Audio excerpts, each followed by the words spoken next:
Shabbat, Shabbat, come home and rest. Shabbat, Shabbat, Yahowah's best. Lay down the weak, let your soul be free.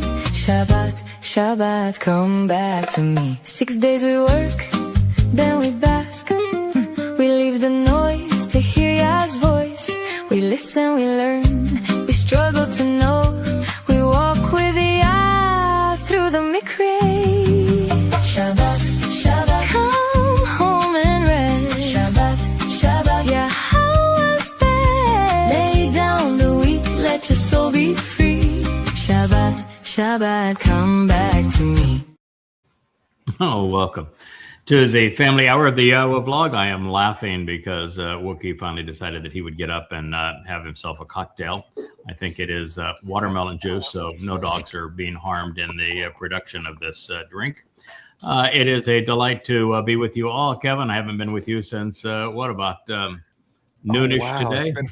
Right, yeah. Yeah, it's been a while. It's nice to see you back on my pool deck. You haven't been there in a while. Mm-hmm. Will, always great. Last time we were together was on a vlog on the blog. That's right. Yeah.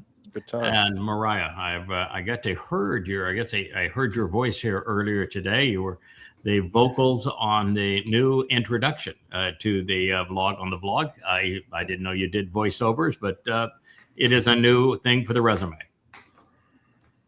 Yes, voiceover. She did really well. Yeah, it did. Yeah. And we have Mike. You must be at work before having headed home. Good to see you, pal. Yeah, good to see you. Yeah, I'm at work. We're actually going to explore today one of the words that several programs ago you had a good time depicting, which is Naar. Naar was the term that was used to describe the two fellows that accompanied Abraham and Yitzhak to Mount Moriah to witness the harbinger of Pesach, and always translated as young men, and turns out doesn't have anything to do with young or it does. It's masculine or feminine, so it would have something to do with men, but in the masculine form, but it does not convey young. That is a complete aberration of its verbal root. So we'll get to that and find out who those rascally and pescally Naar are, because they're some interesting fellows. And we have Miss Leah. You have been busy writing intros and outros. Yes, I have. Yes. She actually has a new song, but it doesn't have the transitions. Yeah. Or lyrics. Yeah, we call them just trans because Kevin's our trans guy. But it doesn't have the transitions or the lyrics laid in. So it'll be played next week. But it's remarkable. It's really a beautiful song and a spectacular composition visually by Deepo. So we have that to look forward to. And we have Rich and Perry over on the sofa, and the Wookiee here now that he's all tanked up on watermelon juice. Watermelon juice.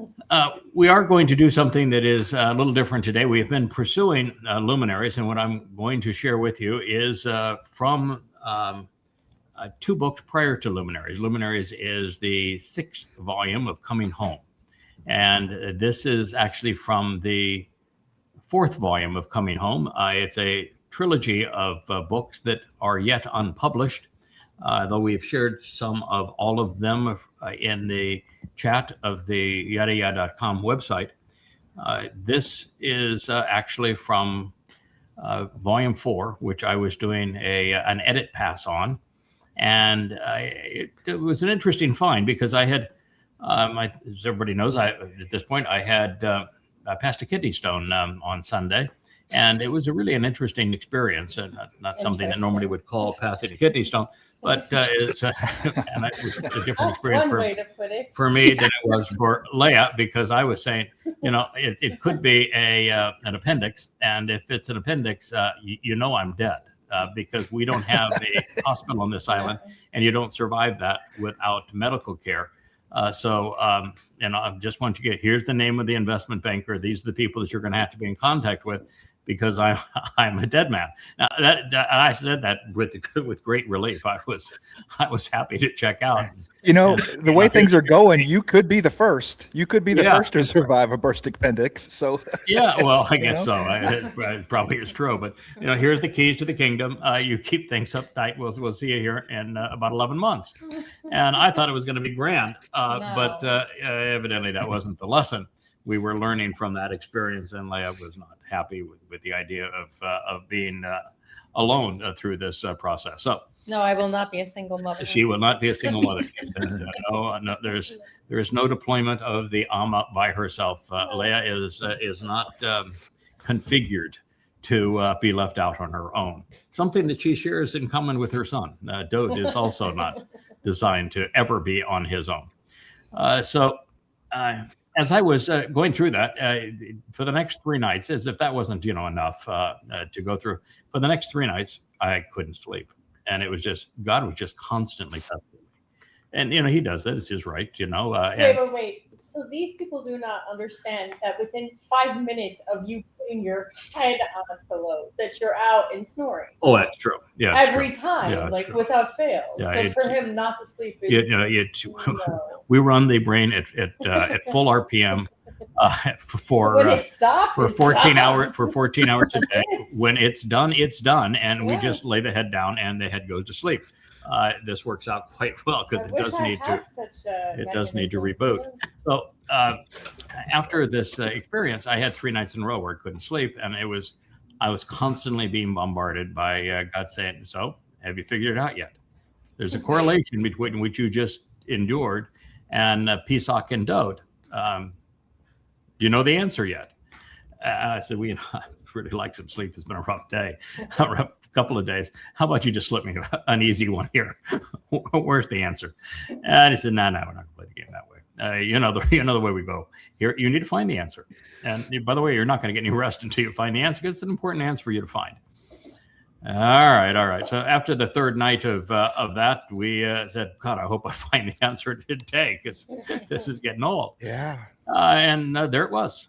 I was editing, coming home in anticipation of publication of the book, and ran right into it in a prophecy that has been near and dear to us for a long time, and that is that of the Choter and Yasha'yah 11. And that's where we're going to share tonight, because it affirms something that my gut told me had to be true for a very long time. And the introduction, I would say, to this is the cat's a little bit out of the bag. Dowd was created to be God's beloved son. He's the firstborn. In fact, I would go so far as to say that the universe was created, life was conceived, the Towrah was inspired, and the Garden of Eden was established specifically because God wanted a son. And you might say, well, why would God, want a son all that bad? He's God. He's got everything he could possibly want. Snap his fingers, make a son, be done with it. He wasn't looking for a mini-me. He was looking for a genuine son, somebody that he could interact with, he could explore the universe with, manage it with, and otherwise just share. And so he created Adam as his firstborn. It just didn't work. I mean, there was a horrible disconnect. And the problem was that God couldn't fix it. People get uncomfortable when I say God can't do something, but there's a lot of things God can't do, and he's not perfect, and this he could not fix. And the reason he couldn't fix it is that he was too far beyond Dowd. It happened to fall right into the first thing that I ever researched as a young man, this disconnect between son's success and son's suicide, and particularly successful fathers. Suicide rates are astronomical and success is dismal. And so, it was just too much to create the environment where Dowd could skin his knees and, get back up and say, hey, that was kind of painful. I would, I need to cry on mom's shoulder and then let's get going again. It was just too much. And he knew it.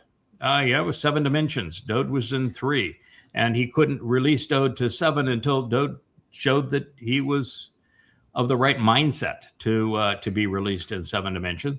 And Dowd couldn't solve it on his own because Dowd was created to be God's son. He was never created to be on his own, ever. A few times that he was quasi on his own, man, it did not work out well. It was a shit show. Yeah. So this is the challenge that God was trying to solve. And he came up with an ingenious plan. He said, I'm going to give him a mom and a dad. Now, mom and dad, are not going to be all that different from him. It can be right, but not, righteous about it so that it's uncomfortable. It'll be firm, but not so much that it's put offish. That it'd be the right blend of approachable, but firm. Going to give them good parents, and that has been the story over the last 6,000 years. And Dowd would have 6 opportunities with good parenting at some point in his life or that whole experience to shine before Yahweh, to get to the point where Yahweh said, okay, now we're ready to go. I give you the keys to the kingdom, kid. Here's the Ferrari. Don't mess it up. And that's the story. And so once you know that's the story, then the thing that comes to mind immediately is that it would therefore be incredibly inconsistent with Yahweh to allow his firstborn, his beloved, to fulfill Pesach, Matzah, and Mow'edym alone. As a matter of fact, God would know him well enough to know he couldn't fulfill it on his own because he doesn't perform well on his own. And it would also be inconsistent with the man and woman that God groomed over these 6,000 years to support and love and encourage his son, to allow him to be on his own and not support him all the way. And all the way means all the way. And so what this prophecy foretells in Yasha'yah 11 is what I always knew had to be true. As his father, I was crucified right along with him. I went to hell with him. We did this together. We were never separated. And God then revealed something that now answers a lot of questions, which is that I had the most difficult task in human history. I had to go incite the Romans to crucify my son. Would never have happened if I hadn't incited them. And it answers the question that has always plagued Christianity, because there's no justification for the Romans crucifying that mythical man of Jesus. He was no threat to them. He never claimed to be king, didn't claim to be God, didn't claim to be a Messiah, didn't make any of those claims. So there was absolutely no basis for them to respond to him that way. And Rome was ruthlessly consistent in this regard. But Dowd's the real McCoy. It was his city. It's the city of Dowd. He is the Messiah. He is the very firstborn son of God. He is the king, not only of Israel, but of the universe. And so you bring that to their attention, and it's a different story. Now, you have to have a crucifixion. And you had to coordinate this on the right day, in exactly the right place. And then you had to be there and endure it alongside of him. That's the story. And we're going to get to the prophecy and the passage that actually explores that theory, which I think is irrefutable, not only knowing God's nature, the nature of the man that has served as his father, Dowd's nature, the nature of Rome, and the set of circumstances that we read, as well as the words used to describe what occurred. All right, so that's quite an introduction to this. We're going to start one statement prior to the first statement of Yasha'yah 11. I think many of you have heard this before, but the purpose of this is to affirm that the Choter, which we have always thought was a prophetic depiction of the role that have been asked to play at this time. I don't think we have ever perceived the Choter as also Dowd's father back in 33 CE. But he is, in fact, both. This introduces that statement. Behold, look up now and pay attention. Yahowah, of the vast array of spiritual implements, the upright pillar of the tabernacle, who will lop off the ambivalent, non-fruit-bearing shoots with divided loyalties. And he will do so with tremendous force.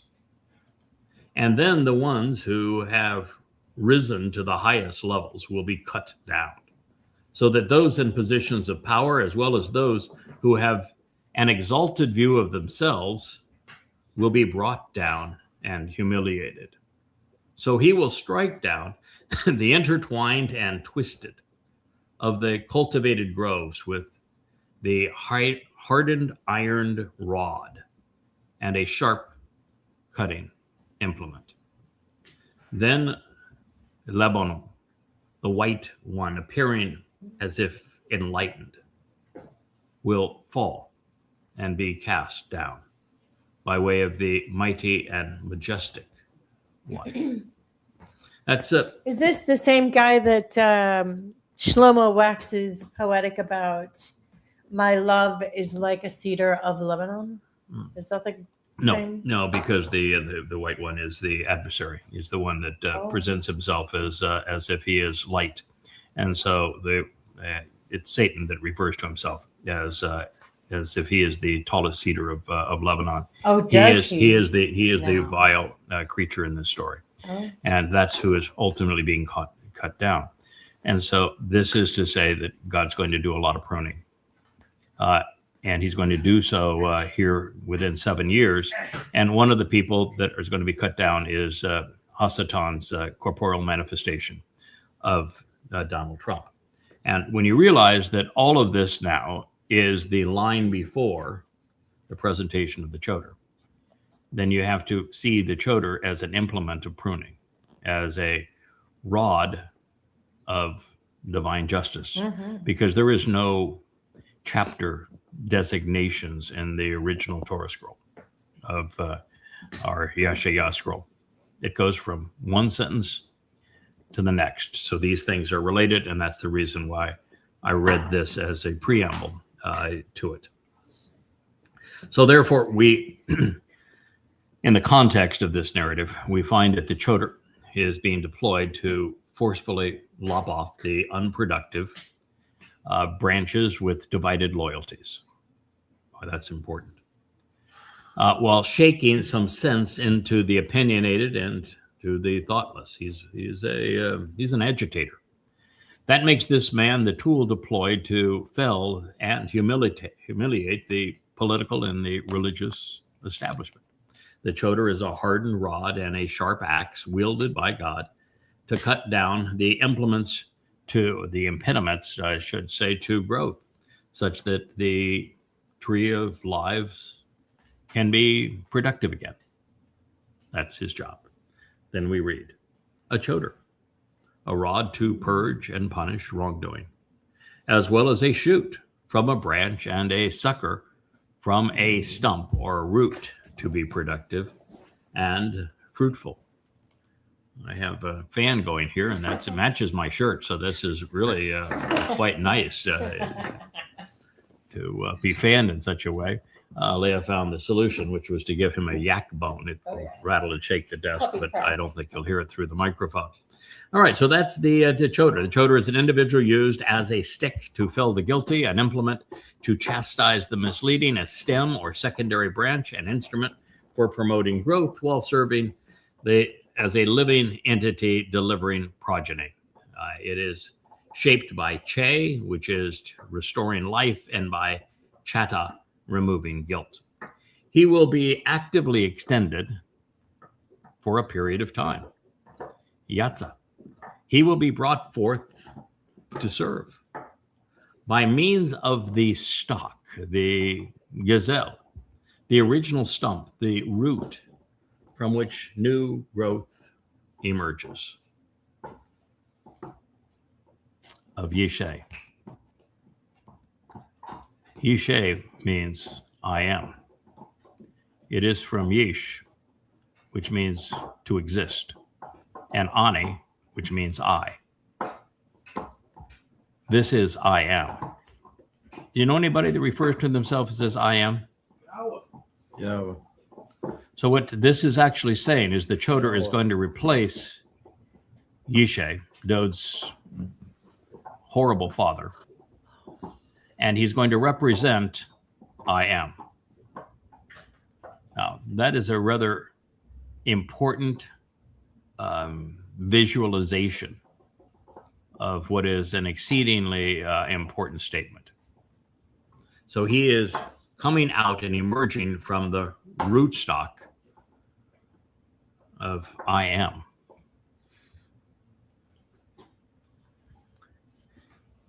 As an observant branch, a netzir, a secondary stem or shoot, which extends from the primary limb, and natsar, to observe, watch over, and to preserve, to closely look after, to focus on, and to protect. By means of his roots, and that which keeps him anchored and steadfast, as well as nourish, sheresh, such that he will continually bear an abundance of fruit, being a productive bull, while encouraging productivity in others. This is para. That is Yasha'yah 11:1. That is a pretty extraordinary introduction to the Choter. He is being depicted using all manner of metaphors to describe a tree, because he is symbolized by the tree of knowledge in the garden. And he is growing out of the rootstock of I am. He is therefore replacing Yasha'yah as Dowd's father. So with this introduction from the conclusion of the 10th chapter of Yasha'yah, we see the Choter as both a weapon and as an olive branch, as a conduit for new life, and also as the cudgel that has been used to lop off the dead and decaying wood. He is the rod and the axe that Yahowah will deploy to cut down and punish the religious and political adversaries to his people. At the same time, he is a shoot from the tree of knowledge, and he is the sucker that will bring the fallen stump of Israel back to life. It's one of the probably top 10 prophetic statements in the whole of God's inspired text. It's pretty extraordinary. And this is just the introduction to it. Like, I was just getting warmed up. The Choter is presented as masculine singular. There's only one of him, although he will be deployed many times.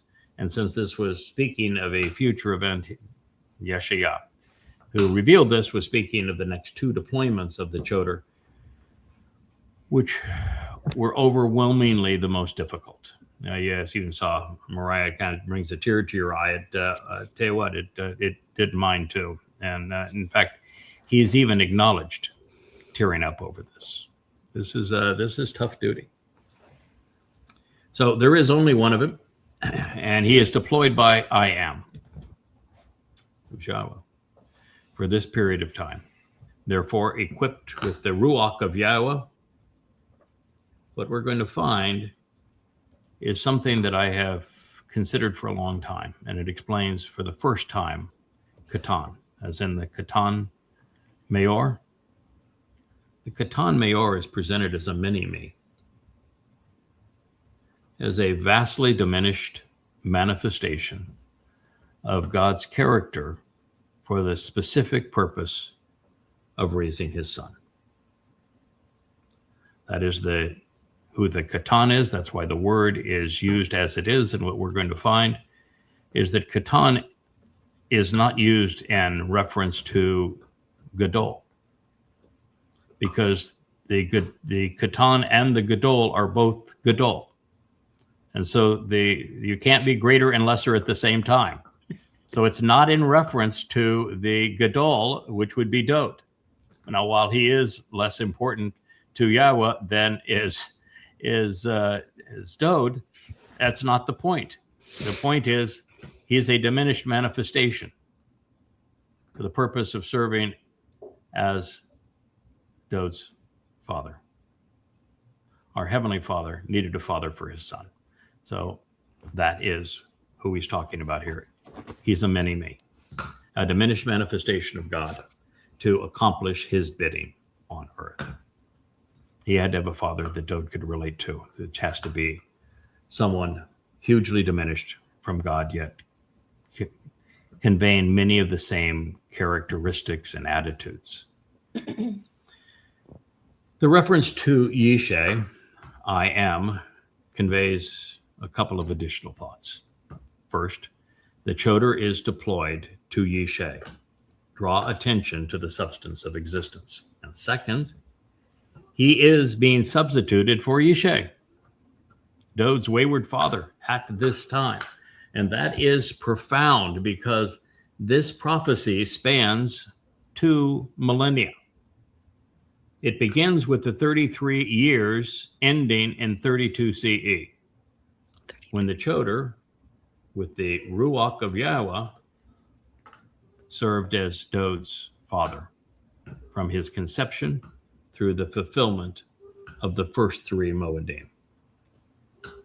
And it concludes in the 33rd year of his service, not only in fulfilling Shabbat and Towrah, but also of restoring Dowd's reputation for his arrival during Kippurim and for the remnant's return to the garden in 2033. 33 years, both times, 33 and 2033. It spans that 2,000 years.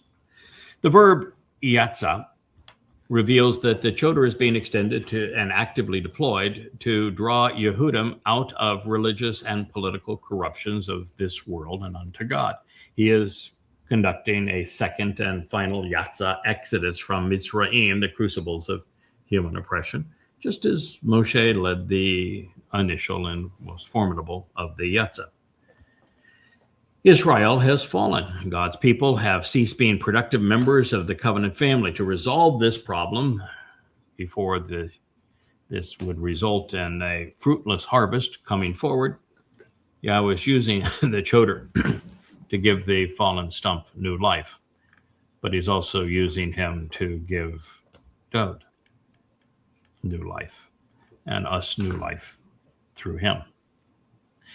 In addition to serving as a pruning axe to rid the world of invasive species and rotten branches, and more than the rod of divine punishment, the Choter is presented as a Netzir, that is an observant branch. This means that he is a secondary stem extended from the primary limb to absorb as much light as possible from the sun, and he is a Netzir, which is from Natsar, which means to observe, to watch over, and to preserve, to closely look after, to focus on and protect.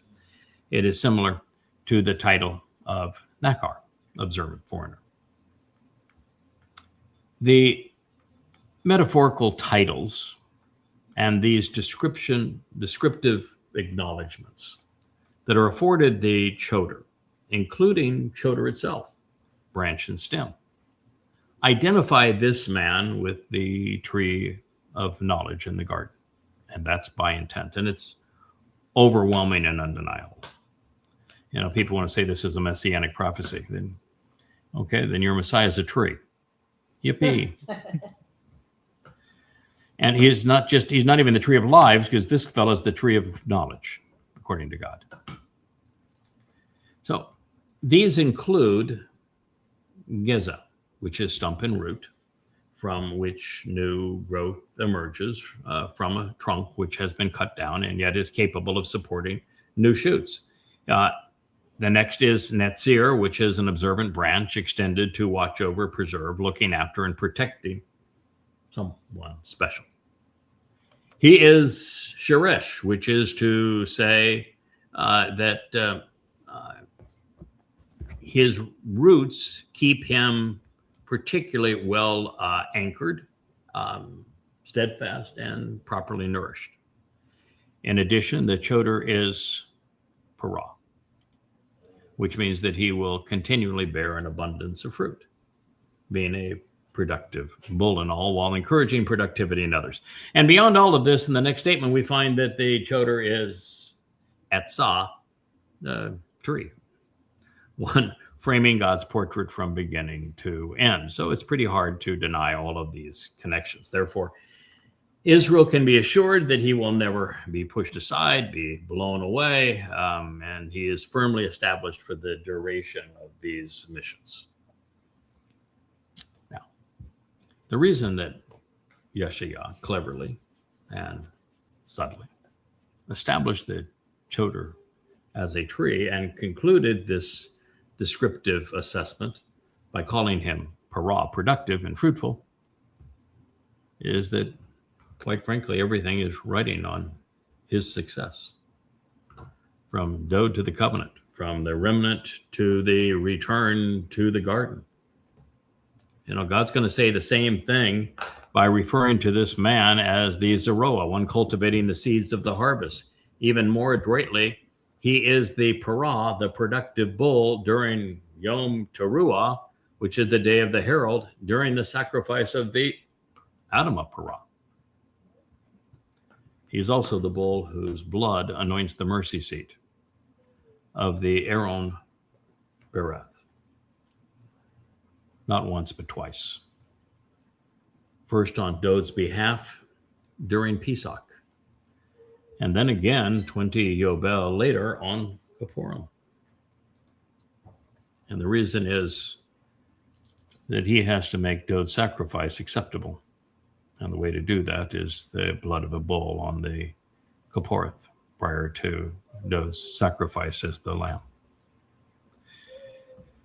So by using Parah in this way, Yasha'yah is introducing us to the man from Edom in red attire who saves many in the end, making it obvious that the man who wrote the textbook on proper chotering knew that he would be equated to the Adamah Parah, and that would also be equated to the Zeroah, which is what he wrote about in the 63rd chapter of Isaiah, bringing it to our attention again in the 17th chapter, and here introducing the concept in the 11th chapter. This is an important theme.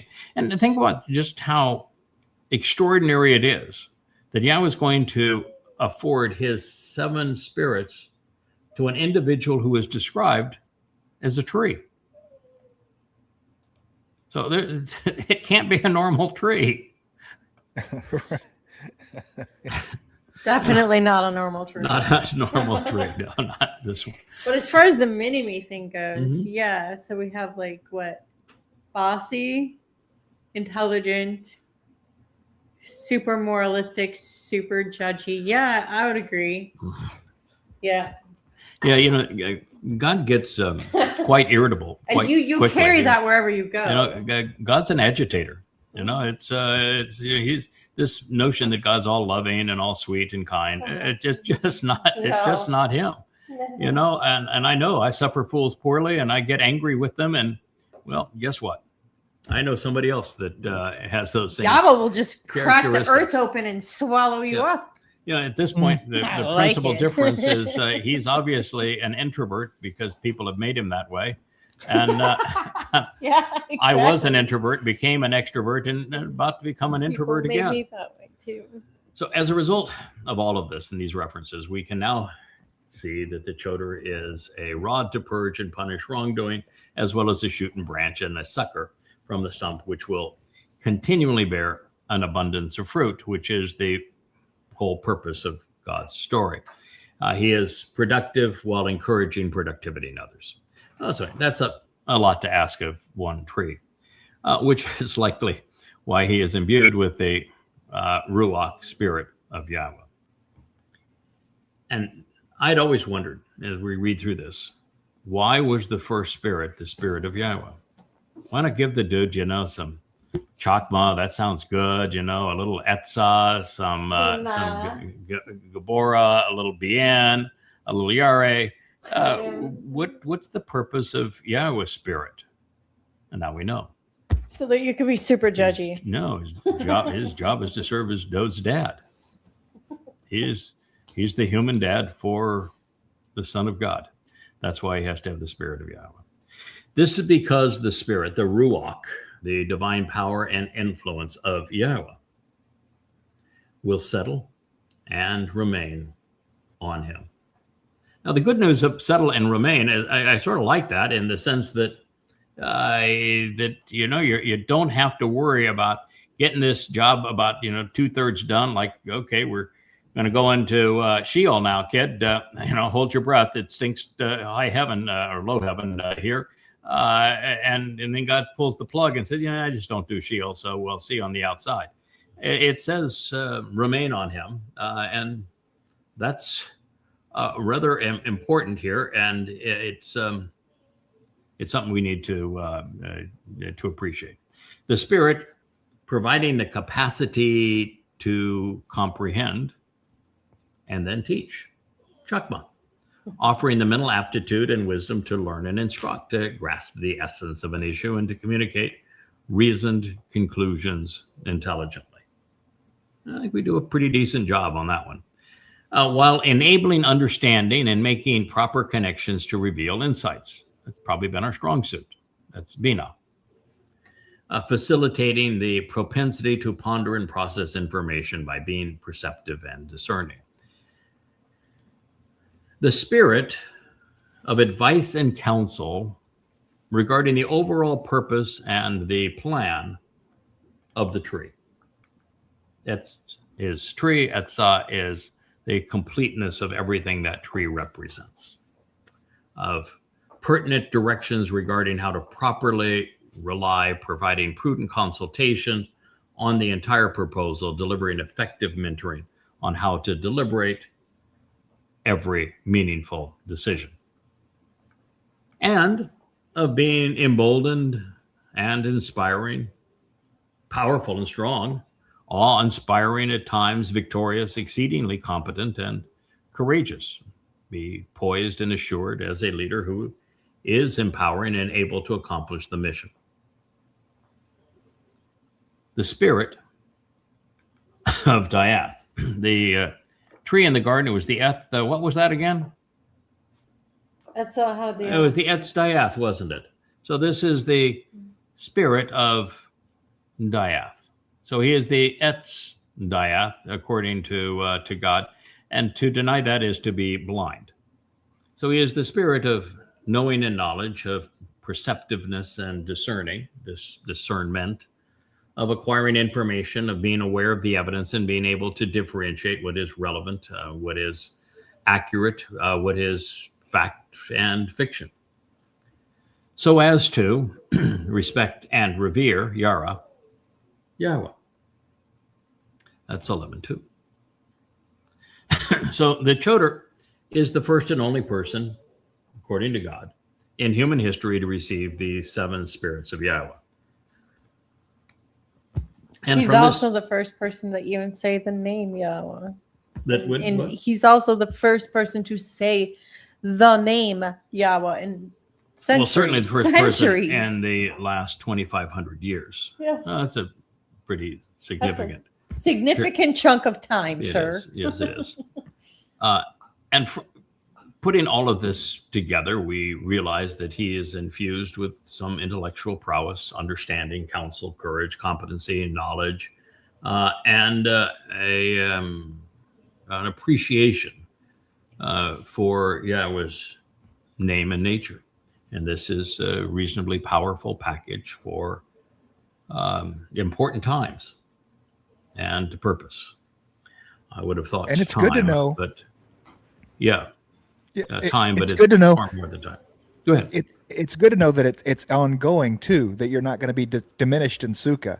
I mean, how great that would be to have the 7 spirits of Yahowah, and then mission's done, kid. Thanks, I need my stuff back. I need my stuff back. Yeah. Pack it up, kids. Pack it up, kid. Yeah, I want my stuff back. You've served your purpose. Goodbye now. I mean, okay, well, Thanks, Dad. It was fun. Not too much. No, but- Yahweh imparted him with the same types of qualities that he has. Like I said, bossy, clever, judgy, moralistic, Mhm. and doesn't let anyone off the hook. That is him. Yeah. So one doesn't have to speculate to determine that Yahweh prepared this man, his Choter, for two of the most important missions in human history. God was assuring us that he would succeed by making him wise and judicious, insightful and cogent, intelligent and effective, bold and steadfast, poised and assured, disciplined and unwavering. There would be other people that would use stronger terms than those, and they would probably be right. He will learn the answer and then he will share it, because God won't let him sleep until he does. That's right. He learned what insomnia is. We do have a very special relationship. Okay, kid, figure it out. Don't let me down now. And beyond all else, he will love and respect Yahweh. It's true. As a result of this, God affirms that his Choter will respond when called, and he has not lost his number. His profound respect for Yahweh's name will be paramount, and boy, is that ever true, motivating him to reintroduce Yehudim to the God whose name they have erased. Additionally, by accepting the offer and responding appropriately, he will be perceptive. His acceptance and his perceptiveness, his nose for the truth, his willingness to respond and supply answers after his virtual meeting will be considered quite pleasing, bringing him very close with regard to developing a profound admiration and respect for Yahweh. Therefore, it will not be by an appearance or a vision seen with his eyes that he will decide. He will Shabbat, that he will confront the evidence and be all judgy and stuff. Yeah. Yeah. Love Making it. decisions. He is judgy. That is true. But he doesn't judge. Judgy is a good thing. Yeah. And it's not all so Being judgy with his eyes. instructive and bossy is a good thing. You can't let the clowns run the show. Mm-hmm. It's important to have good judgment skills. Yeah.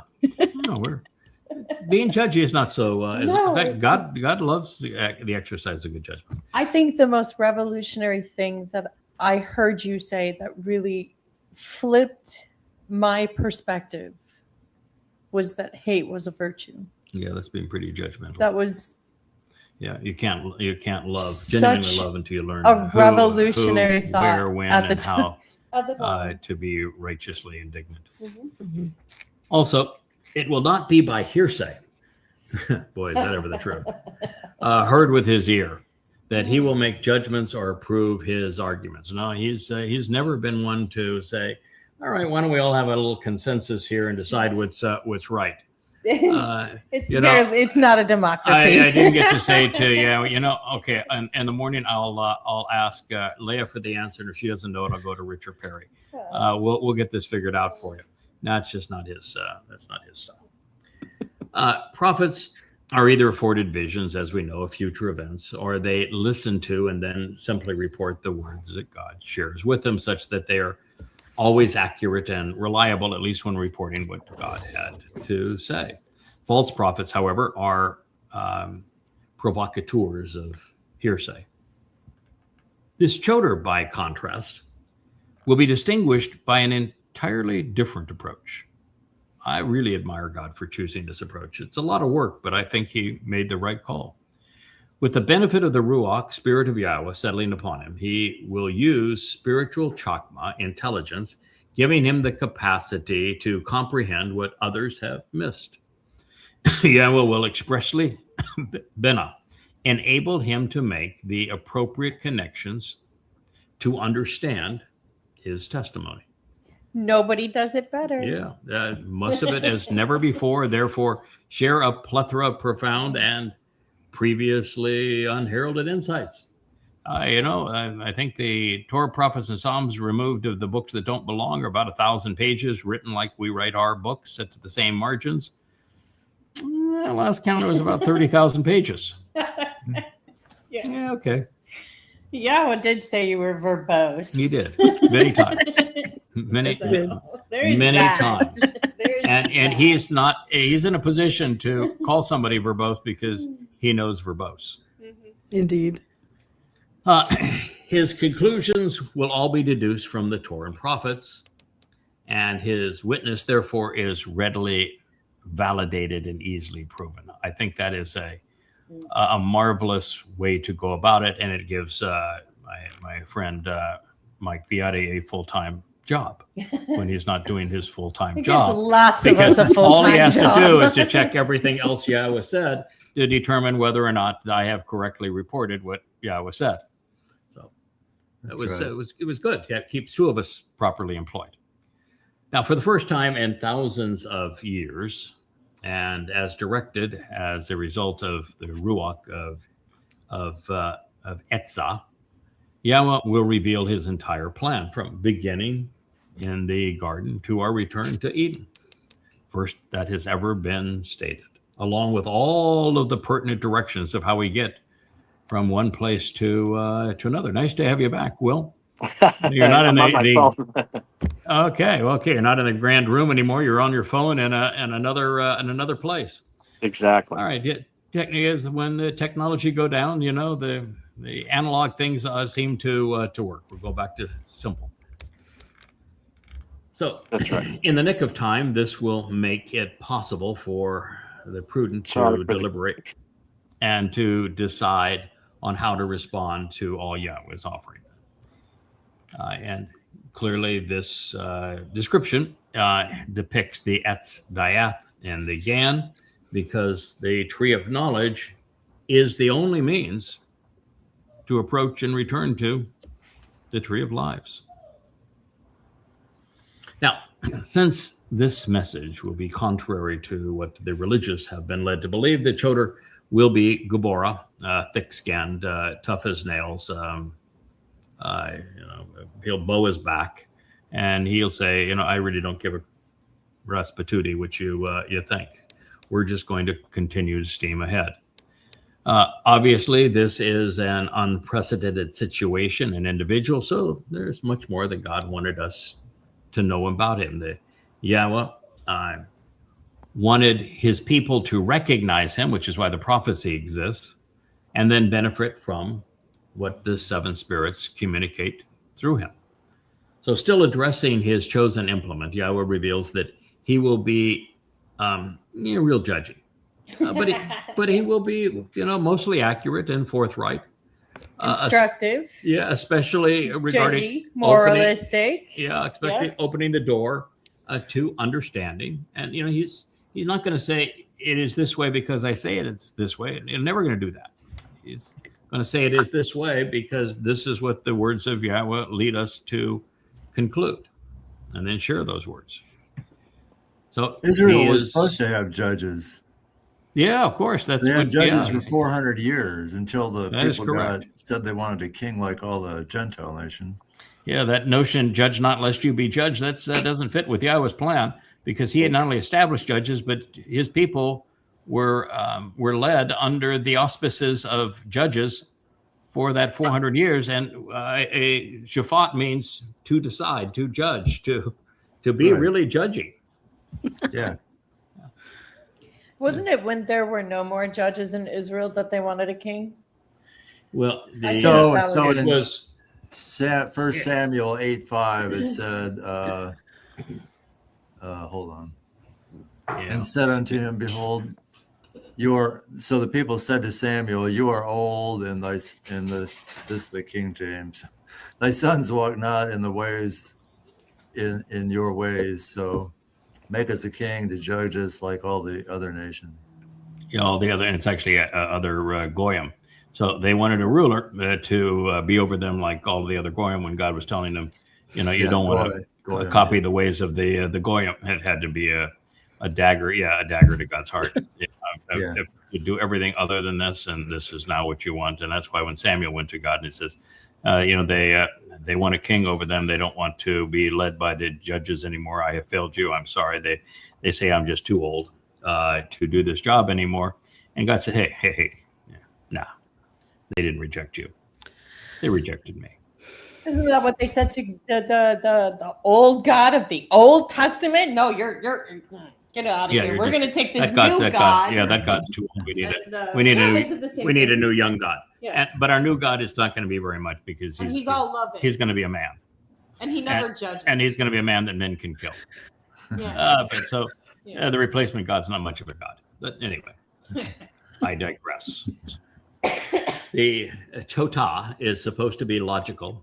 His forte is to advance strong arguments, conveying the truth right out in the open for all to perceive. In a world dominated by the duplicitous and irrational and the cesspool of social media, he will strive to be an exception, making his arrival obvious for those who are observant. It says he will be really judgy. Shabbat. Yep. He will decide, Told you. being judgmental, adjudicating the matter by seeking to be accurate, honest, and forthright. The Sadak.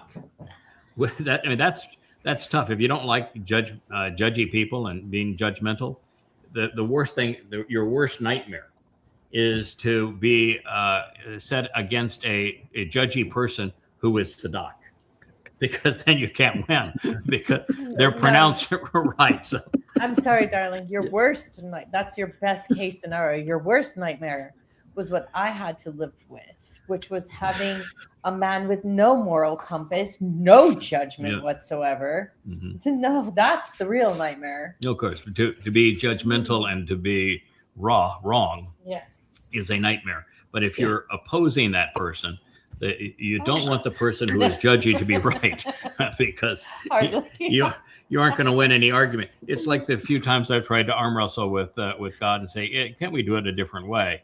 And you're just never going to win that way. Anyway, with regard to opening the doorway for the discerning, which is Dowd, he will provide proof using sound arguments. He will boy, this is absolutely a cerebral exercise. God is saying there's no signs and wonders here. I'm not going to do signs and wonders. No trick, dog and pony show. No tricks. No visions. No hearsay. No garbage. This is no dinner and a show. We're just going to do this the old-fashioned way. I mean, we could serve dinner. He's going to read, think, judge, and then teach. That worked for you, great. If it doesn't, I think that's been our experience. Too bad. You can go to a religious institution if you want dinner and a show. Anyways, he's going to have everything out in the open, doing so fairly. Mishore, he's going to put everything on the table, on the level, nothing hidden. What a novel thought. Mm-hmm. Boy, that wouldn't work. He's obviously not going to run for political office. On behalf of the sincere and responsive who are seeking straightforward answers. Boy, he is destined to fail on X and Facebook, is what God is saying, of the earth. Okay, that was 11. At a time when being judgmental is harshly criticized, and accuracy is no longer even a justification for telling the truth. When you get banned and spanked on Facebook or X, and they say that your behavior was against our rules, and you say, but what I said was true. And here's the proof that what I said is true.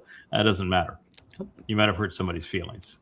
So being right is no longer a justification for telling the truth, especially on social media.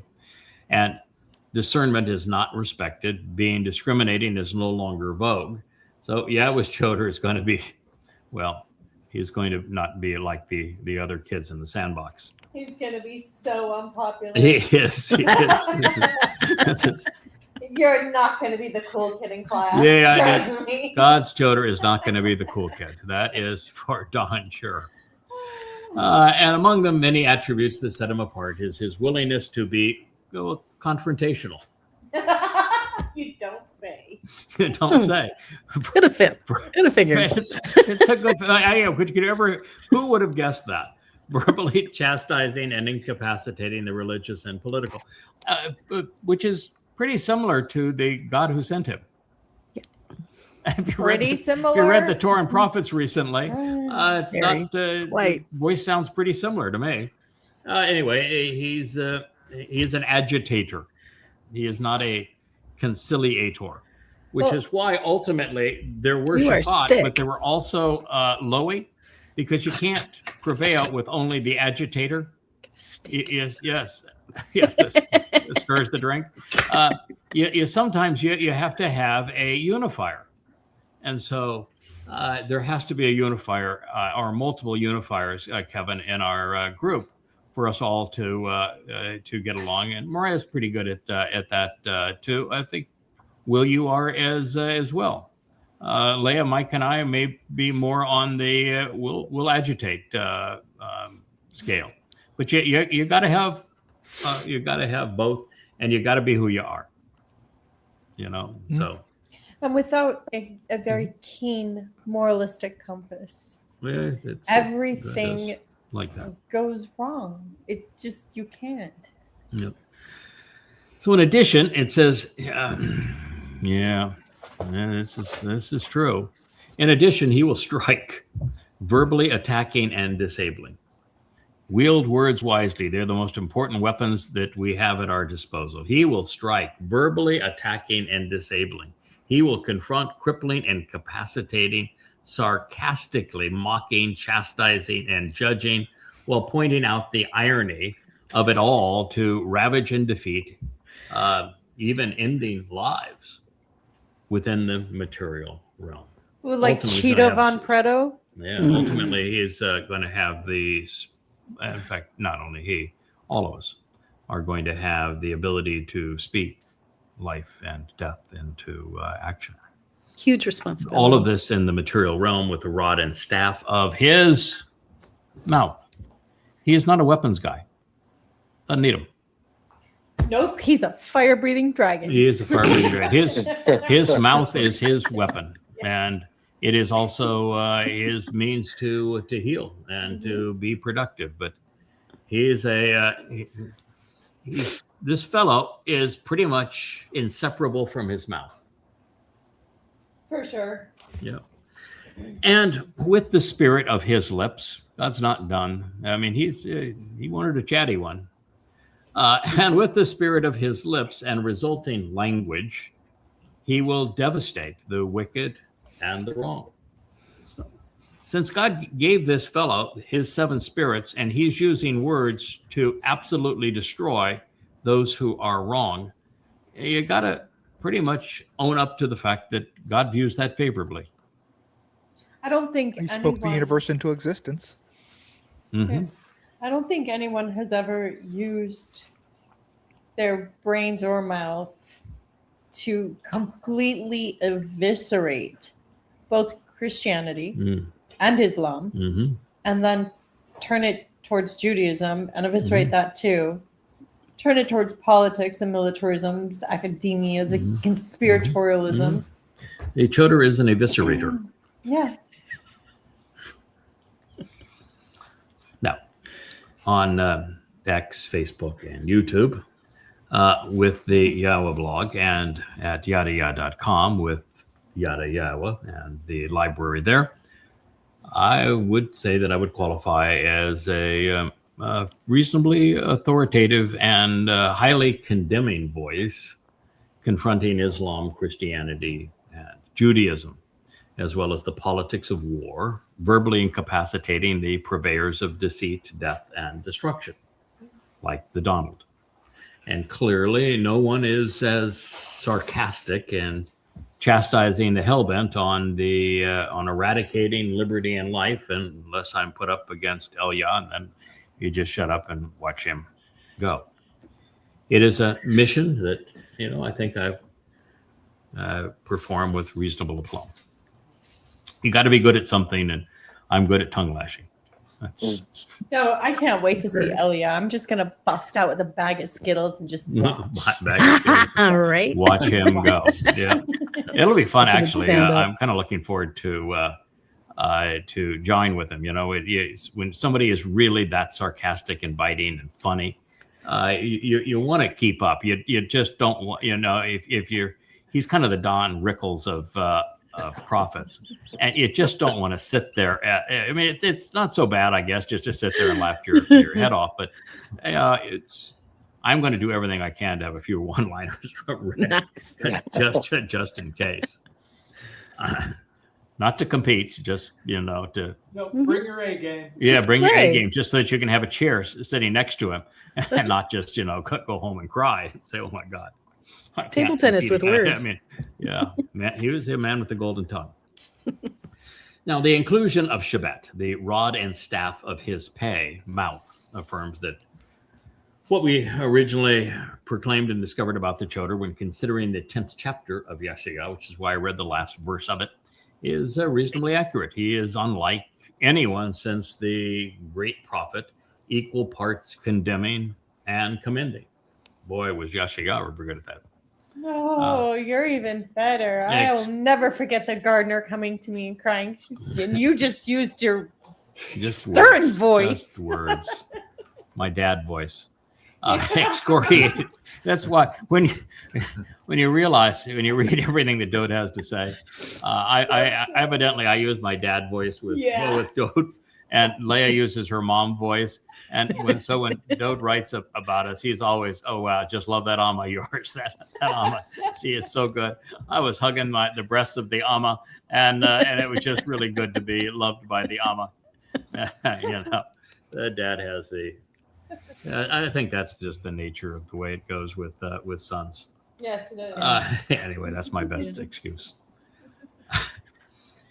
Anyway, he's going to excoriate as the religious Leah would say, he would eviscerate the political while attesting to Yahweh's alternative. He is both a rod and a staff to purge, to punish wrongdoing, to be productive and fruitful, providing a vibrant new life for the stump of Yisrael, and that's what it needs.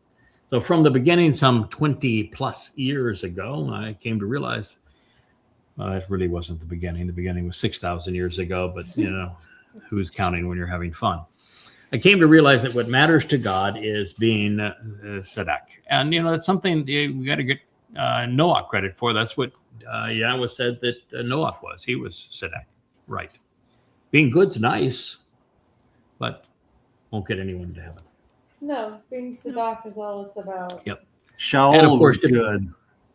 Ew. Yeah, Dowd was good. Shaul was good. Shaul was Tob good. Yeah, he was kind of the best, the goodest they around, wasn't he?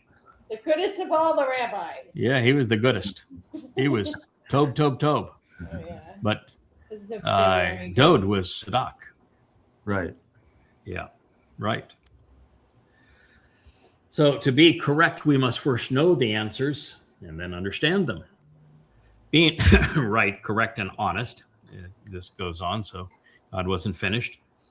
Being accurate, upright, and fair will be the belt around his waist. And it's going to need to be a big one these days. And it will, being trustworthy, reliable as a witness, is going to serve to gird him. God's all in with these terms. He wants a witness that is telling the truth. Now, I have not been perfect. Well, for a number of reasons, and one of the reasons is Yahweh has no interest in perfect, and he prefers us to learn and grow, a process that requires time, focus, and thought. And if I were perfect, then poor Mike would be out of a job, and what would we do then? So, no, the whole process is making mistakes and learning from them. That's how we grow. That's how we prove that we can be trusted. That's how we earn other people's trust. Or you can just be like Donald Trump and you double down on a lie after line and then lie again about your lie, repeating your lie because you like to lie. So whenever I've been wrong, it was never by intent. And I've always corrected the record because a reliable witness does that. And they want everyone that listens to them to be right about God.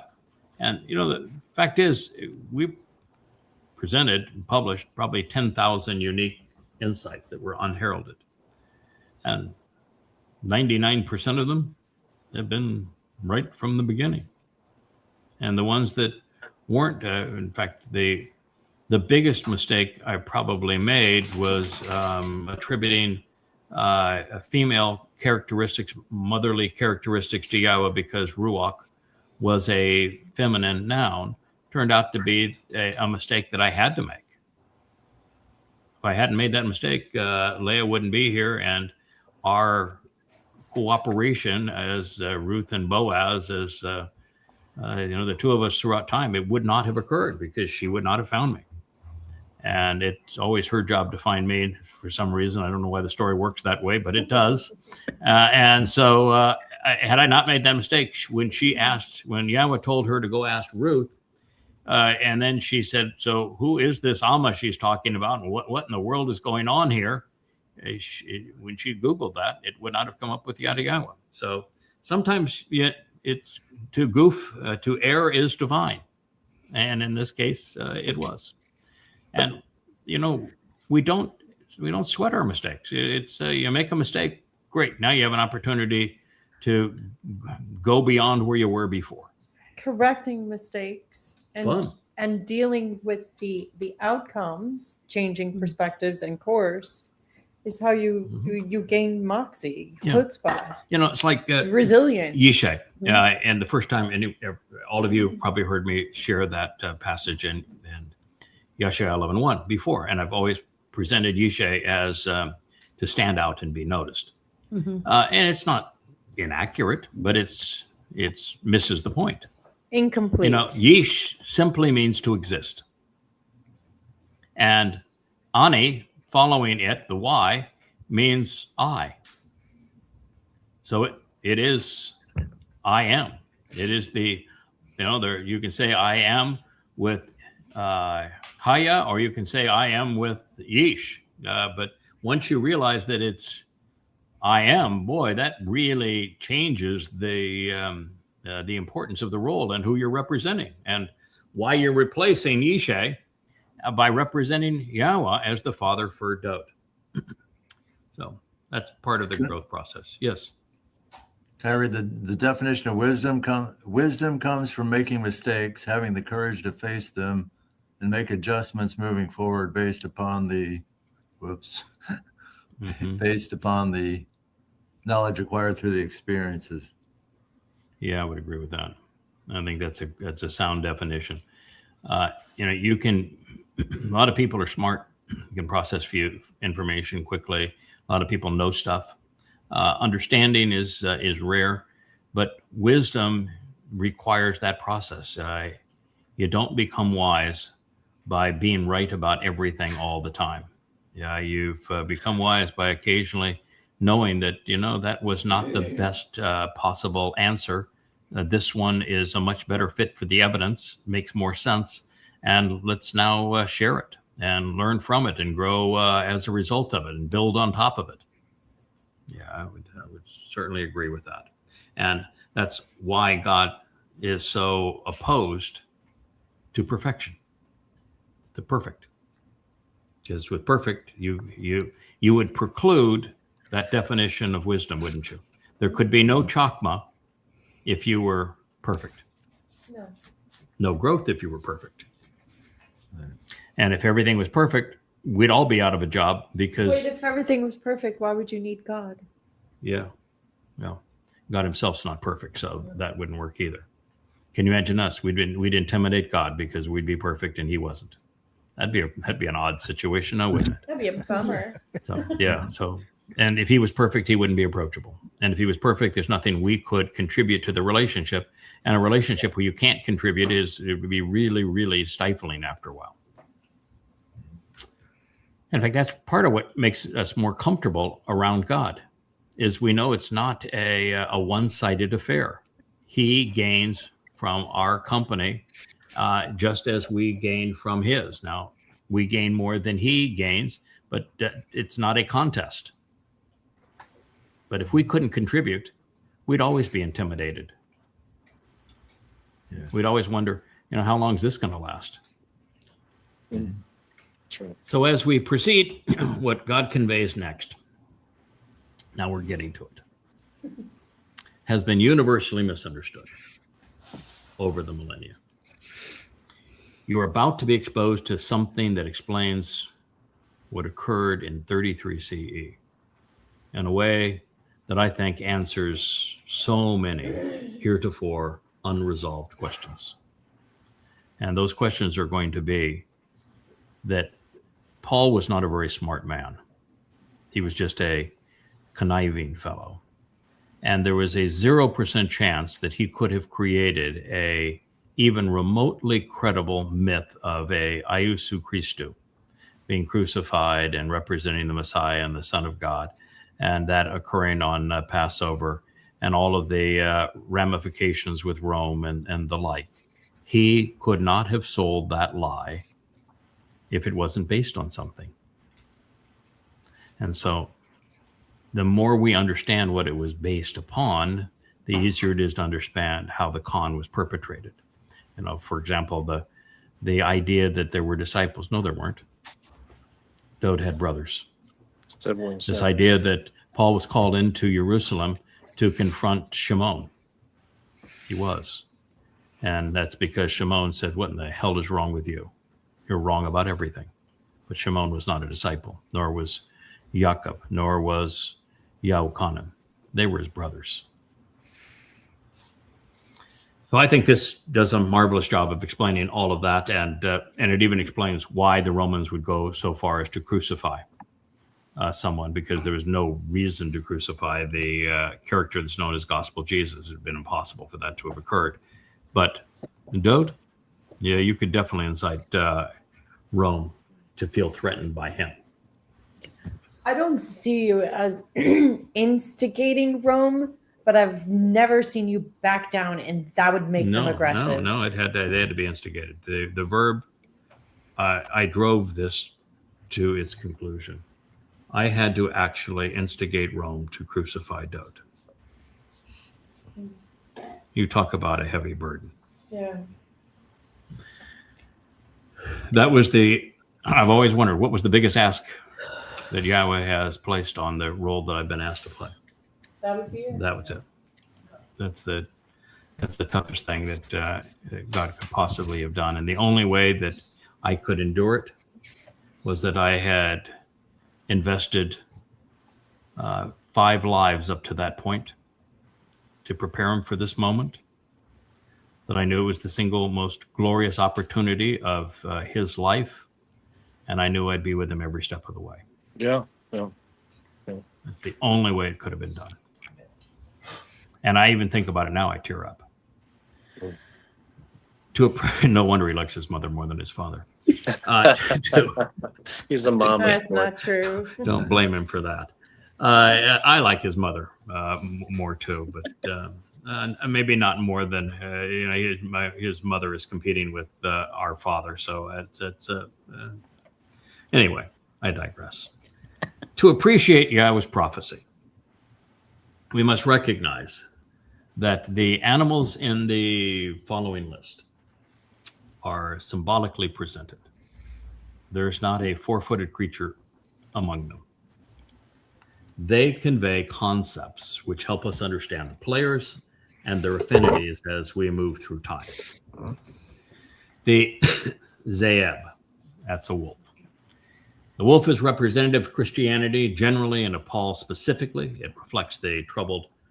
The wolf in sheep's clothing has caused Yehudim in general, but more specifically, Paul led the world astray with his Jesus, a counterfeit of Dowd, who is the Kefish lamb. And it is the lamb represented by Dowd who fulfilled Passover, albeit not alone. And this is the single biggest grievance that God has with mankind. So he sets this whole thing up by saying, The single biggest grievance is the wolf against the lamb. And that's why this conflict is listed first as we go into the next statement. The Namer is something that you're not going to find by definition unless you're a bit of a curious soul. The Namer represents the Black Panther that is Nimrod. Nimrod and Namer are one letter removed. You add one letter to Namer and you have Nimrod. And Nimrod speaks of the Babylonian effect of Christianity, of Judaism, and of Islam, with their commingling of truth and lies, religion and politics. The Namer designation serves as the base, as I've said, of Nimrod, just one letter addition. Not only is Nimrod the forerunner of Jesus and that myth as the alleged son of God who was killed during the Easter celebration, all three manifestations of Babel: religious, which is Christianity, political, which is the US and the EU, and geographic, which is Iran and Iraq, have haunted the world and particularly God's people. So, further, we know that Babel explains how religious, political, and conspiratorial concepts denigrate society, which is by intermixing truth and lies to confound and confuse. It is as a result of the most troubling menace that we see in our day, and it is the essence now of social media. Now, this Babylonian effect was ultimately designed to attack the Gadi. The Gadi is the goat. The goat is Yahowah. Why Yahowah? Because not only does he play a prominent role, but Yahowah's claim to fame is he was the single most famous prophet for his sparkling oratory against the Babylonian effect, religion and politics, and especially in opposition to the prophets promoting a Lord and a mother goddess, which are concepts that were born and bred in Babylon. In fact, Astarte Semiramis is the proclaimed mother of God and the queen of heaven that this Nimrod myth was based upon. And that became known as the Asherah cult that Yahowah went out against. And Baal is an expansion of Bel, and Bel was the chief god of the Babylonians. So as the most anti-religious and anti-political of all prophets, and as the man with a golden tongue, Yahowah will serve as one of the two final witnesses. And beyond all of these things, Yahowah as the goat provides the blood that Dowd will use when he anoints the mercy seat upon his return to reconcile Yisrael with Yahowah. And so he is an essential contributor. Now the Choter, he is the Igel. He is the redeployed bull who, as the Adam of Parah, is leading Yisrael back to the garden where it all began. He is the first to perceive and convey God's story from beginning to end. And as the bull, his blood has already been sprinkled on the Aaron Bereth once, and it will be again in conjunction with fulfilling the Mow'edym. It was required as part of the Pesach and Matzah offering in year 4000 Yah and 33 CE to make Dowd's sacrifice acceptable. It's one of the things that Yah was pounding on me for. Why are you suffering in conjunction with Dowd and Pesach? And everybody wants to exclude Dowd from serving in this role because he wasn't, perfect. Well, the remedy for that is the bull's blood. God established that as the remedy to perfect the one who is the intercessor, the one who will resolve and reconcile the relationship with his people. It's the bull's blood that make him an appropriate and acceptable intercessor.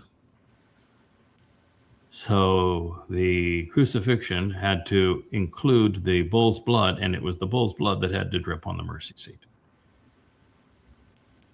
And that had to occur in year 4000 Yah in 33C to make Dowd's sacrifice acceptable. It will again, of course, on Kippurim in 2033, so that Dowd is qualified to anoint the mercy seat. And for this and other reasons, he is actually the focus of this story. We do have some echo now, and I don't know where we picked that up. Dr. Jeff. The Kafir lion is Dowd.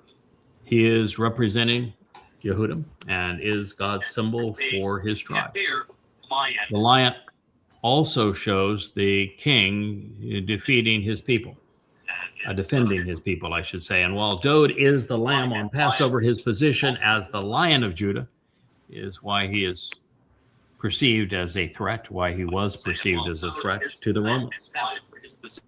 That's why he was crucified. Furthermore, when Dowd returns, it will be under this symbol of the lion. It reflects his positions in year 4000 and 6000 Yah. And in this regard, Kafir, which is the lion, is from kafar, which means to be covered. And kafar is the root of Kippurim, the day that Dowd returns on reconciliations. That's pretty good at these metaphors. He's had some practice. Yeah. So Getty, the word for goat or kid, Yes. if it's from Gadad means to penetrate, cut, attack, and invade. So Yahowah was pretty good at that. Eliah, killed all the prophets of Baal and Asherah. Mm-hmm. The other comment was the blood of the bull was sprinkled on the mercy seat during Yom Kippur, not Pesach. But it had to be also. So Ron Wyatt's thing, like he showed the crack in the rock. That there was blood. And I think he actually saw blood. He just didn't know whose blood it was. Well, he said he took He said he took a sample to the hospital or whatever. Oh, I know. That was all craziness. And by the way, he later recanted the testing of the blood, but he didn't recant seeing the blood. And there should be traces of blood. Well, he said he saw the Ark of the Covenant, and it was in like a stone box, but the stone box was like the top of it was split open or something. And he said there was a split in the rock. The Ark of the Covenant was exposed, and Yirmiyah's grotto with a malak guarding it.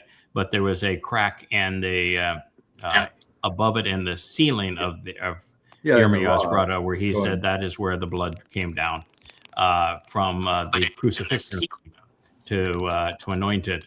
And we know that it would never have been the blood of the lamb that would have done that. But the thing that makes the intercessor acceptable to God, by God's own definition, is the blood of a bull. Blood of the bull, right? So he is very clear that a bull is here, that a bull is being slaughtered at this moment, and you got two ways to explain why that is happening. One is that he's there with Dowd because Dowd's his son, but why would God continue to refer to him as the bull, unless bull has some other connotation that's associated with why it was important for him to shed his blood at the same time? The bull was to atone for the high priest, Aaron, and the rest of the high priest. It was used as an example of Aaron having nothing to do with Aaron. Aaron was a scumbag. There are lots of stories in the Torah that explain things that have nothing to do with the thing that they're explaining. And Aaron was a scumbag. Dowd is not a scumbag, but the method of atoning for the errors of the one serving as the intercessor to reconcile Yahowah with his people, the method of doing that is the blood of the bull on the mercy seat. And so that's why it applied in both cases. And Yeah, that's it why the applies to first all thing, the high priests, not just to Aaron. Aaron was just the first. it did, but only for one reason, having nothing to do with the high priest. It's because Dowd serves in that role when he comes back. Right. That's why Dowd, when Yeah. when the Aaron of the Bereth was brought into Jerusalem, that's why he had the breastplate of the high priest. He represents the high priest. That's the story in Zechariah. So the foreshadowing is there for the express purpose of telling you what's going to happen and why it's going to happen. It's not there for any other purpose. So this eagle, who is a redeployed bull, and the Kaffir lion as the Kebesh lamb, they are the Qatan and the Gadol Mayoreth. They are the two men called by God to fulfill the Mikra. This represents the single most important prophetic revelation in the Torah, one that we will devote an entire volume of Coming Home to pursue. That is the volume 6.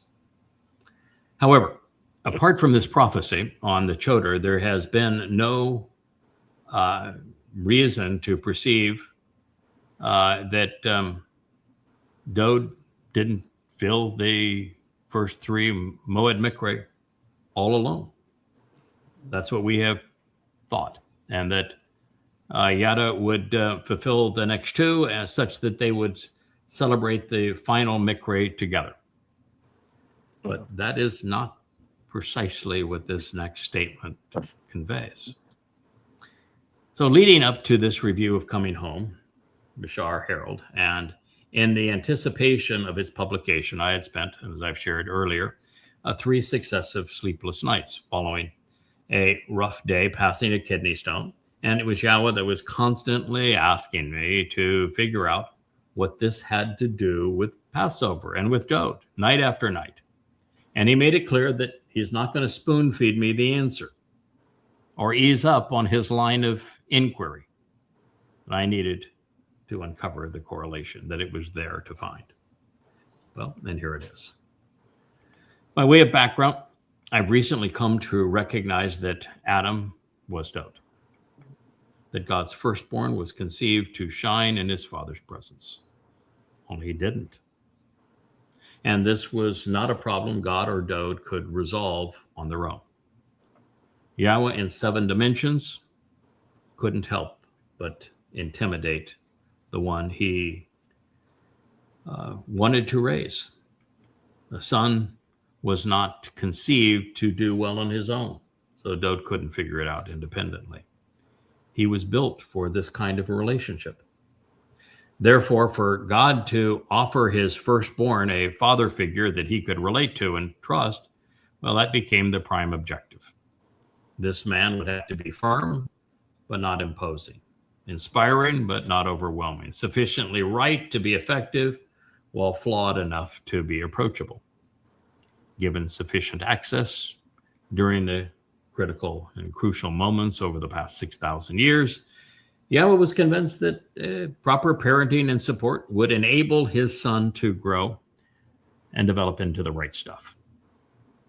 Therefore, my wife, the Amma, and I were prepared and deployed by God for this particular job, to serve his son in this capacity.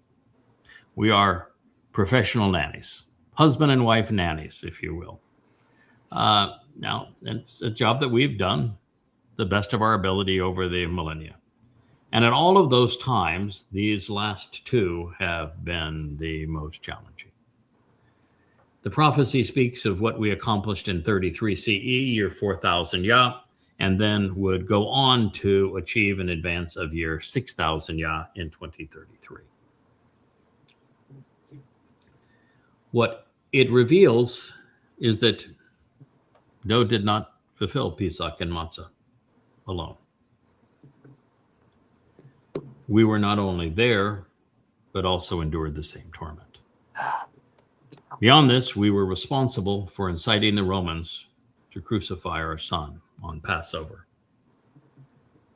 at the right place and time, knowing that every aspect of what must transpire was essential. It was this realization that explains what actually occurred in the spring of 33. And the fact of the matter is, Dowd would never have been able to measure up to the son that God wanted to serve as his heir without having manned up to fulfill Pesach, Matzah, and Mow'edym. If he couldn't do that, he couldn't be Elyon. He had to do that to be Elyon. So making sure he did that was essential to him being what he was designed to be. Couldn't be done any other way. Craig? Yeah.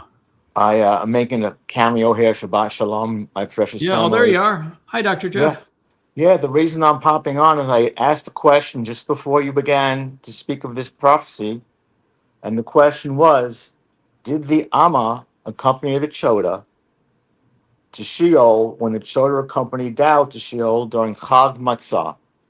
And you just gave the answer. Yeah, and, I'm not sure I gave the answer. What I could say is this. Leah is an acquired taste. She is unlike any other woman. And while she is reasonably willing to accept my guidance and direction, it's pretty tough for anybody else to say much of anything to her that she's going to say, okay, I'll do that. Yeah, she's pretty tough cookie. And she is never afraid of anything like this. I know what my instruction would have been. Go home. We'll be back in less than 2 days.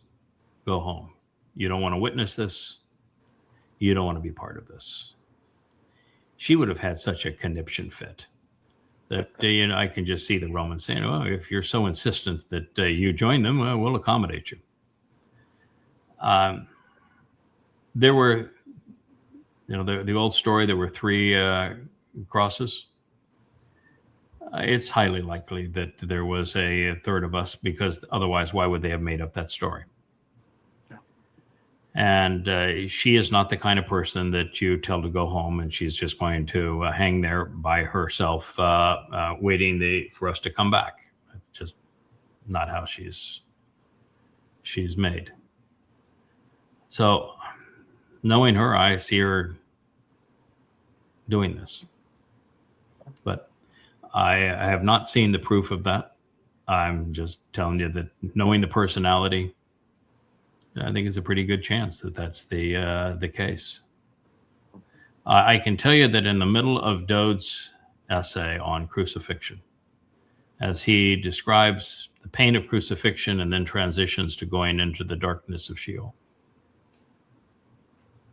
he talks about his mother in the midst of that, in the 22nd Mizmor. So that's a pretty interesting sign. So we'll pursue it. I'm not sure we have to know it to gain from what we're going to read here. So Dr. Jeff, I can't give you a definitive answer. I can just tell you what my gut tells me that, yeah, she probably did. She probably talked herself right into crucifixion. And she wouldn't leave it at that. Her soul would still be as feisty. And we've come to recognize that Dowd does not do well on his own, and he's proven it. And that was by design. He's not designed to do well on his own. Boy, you talk about not doing well on her own. It's Leah. She does not do well on her own. She has never been designed to be in the wild on her own. So she's the same kind of personality. She no more could stay behind and hang in the house with the other sons while this was all going on and man the moon. It's just not in her nature. Like mother, like son. I will say that Yahweh loves his Ruth. He loves his Amma. She is. Yeah, I think that Dowd's a lot like maybe even more like Leah than me. She's courageous. Certainly, he could relate to her more than to me, and I understand that. That's that probably the way it should be. She's courageous. She has chokhmah, and she's chazak. She's the Big closest personality. female Really that's big personality. Gabrielish-like. And I could see her saying, anyone saying to her, I'm going to leave you behind, she would say, no, you get off my porch. Oh, well, I tried to give her that when I was, thought I had a ruptured appendix and I was going to die. I wasn't complaining about it. I was quite happy about it. And she says, hell, you aren't. You're not leaving me here alone. No way. Anyway, the next two descriptors on Yahweh's list are Naar and Qatan. Now, these titles are prophetic legend, particularly regarding the Torah's initial prophecy, the story of Noach and Shem, and after the flood particularly, and then with Ruth and Boaz. Naar is thoughtlessly rendered as young man. And if you look it up in Strong's, that's what you're going to see. But that's a horrible rendering of the term. And it's rendered as young woman when it's in the feminine singular as Naara. However, these assessments are wholly incongruent with its defining verbal root, which is spelled identically in the Hebrew text. Therefore, when we search for meaning, we find that Naar is an agitator, disrupting and disputing human control mechanisms. Such a man is a loud-talking, relentlessly growling, anti-authoritarian figure that rustles about while shaking things up. The Naar's purpose is to remove that which does not belong, because it is the only way to free the scattered sheep.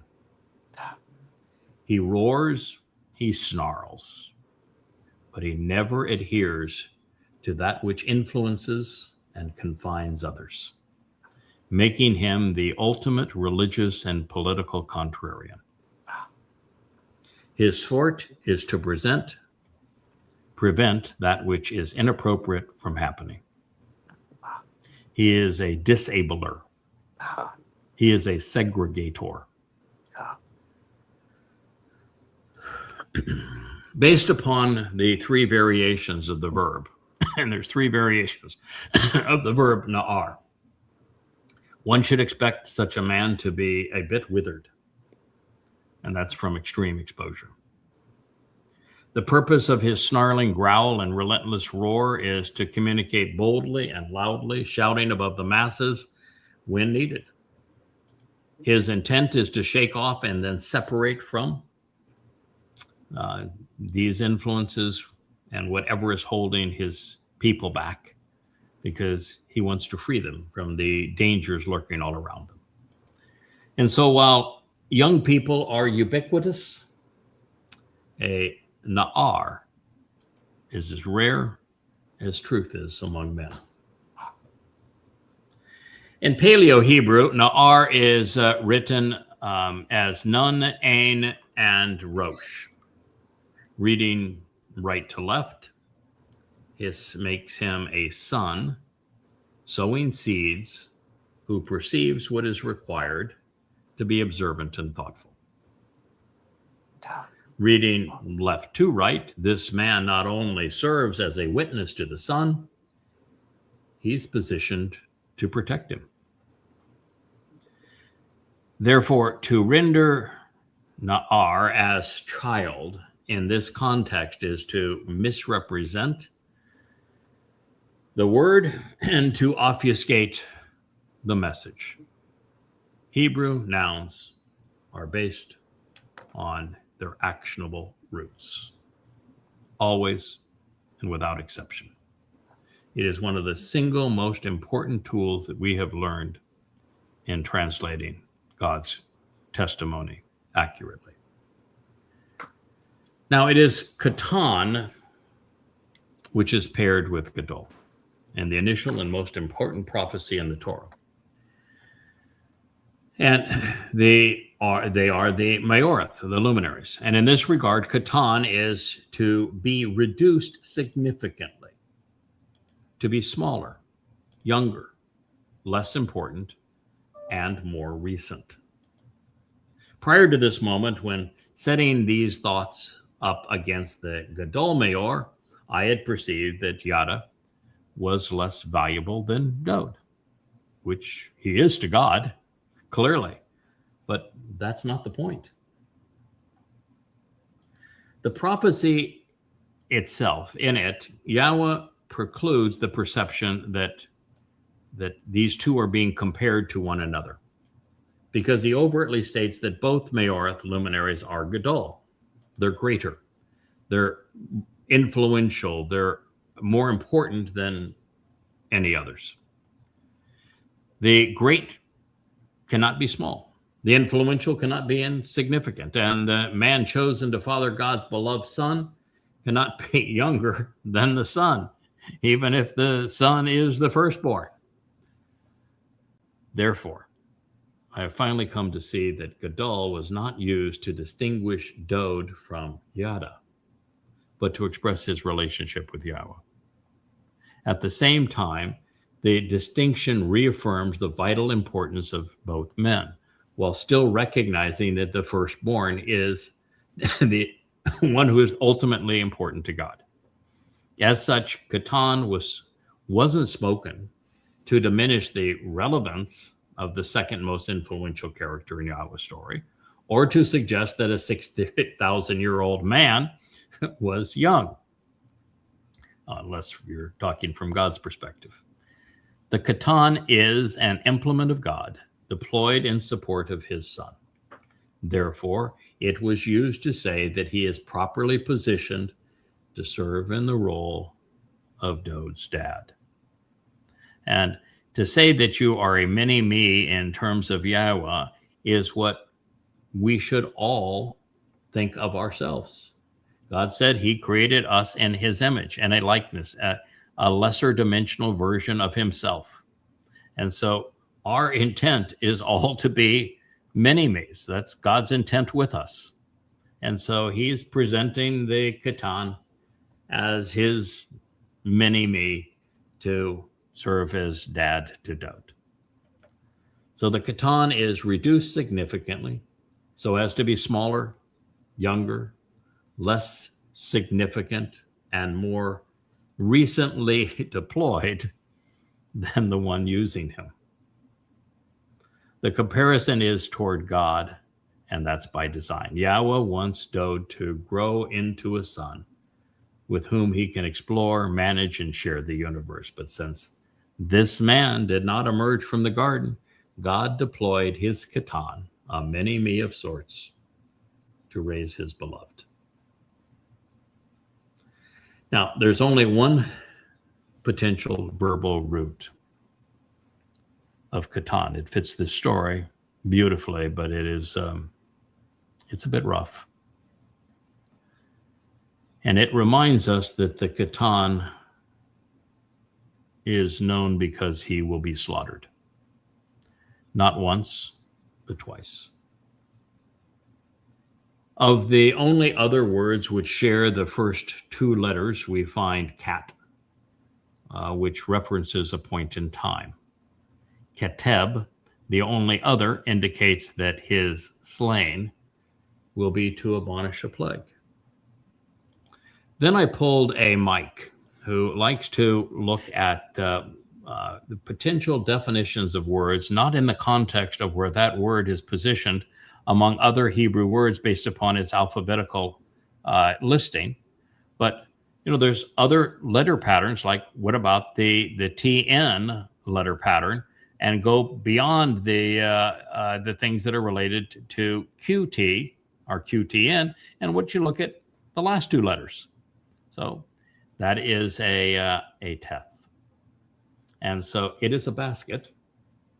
And what we find is the most related word to it, to the TN, is TNLF. And it actually describes the letter itself.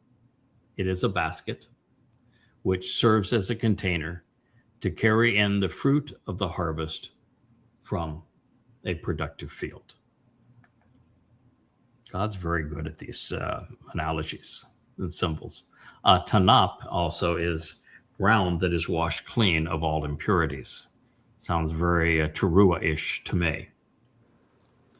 Now, so that's the opposite direction. Now, in Paleo-Hebrew, Qatan was scribed as Kof, and then Teth, and finally the Nun.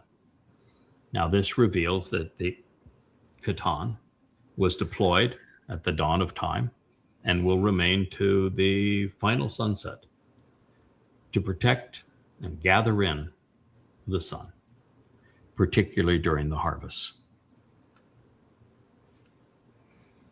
Pretty clever word. Paleo-Hebrew is just so marvelous when we think of how the words were painted for us. Well, now that we know the players, here is the prophetic text. So that was quite the introduction, but until you know all the players, this won't make any sense. And now that you know all the players, I think it will. All right. It says the Ze'eb, that is the wolf, the predatory animal representing the most infamous Benjamite Paul, who is the wolf in sheep's clothing, that was responsible for counterfeiting Dowd and creating Christianity. He will conspire against, inciting a harmful rebellion with his quarrelsome and insidious plans, so as to be alienated for him having initiated terrifying strife. Now, this is Gur.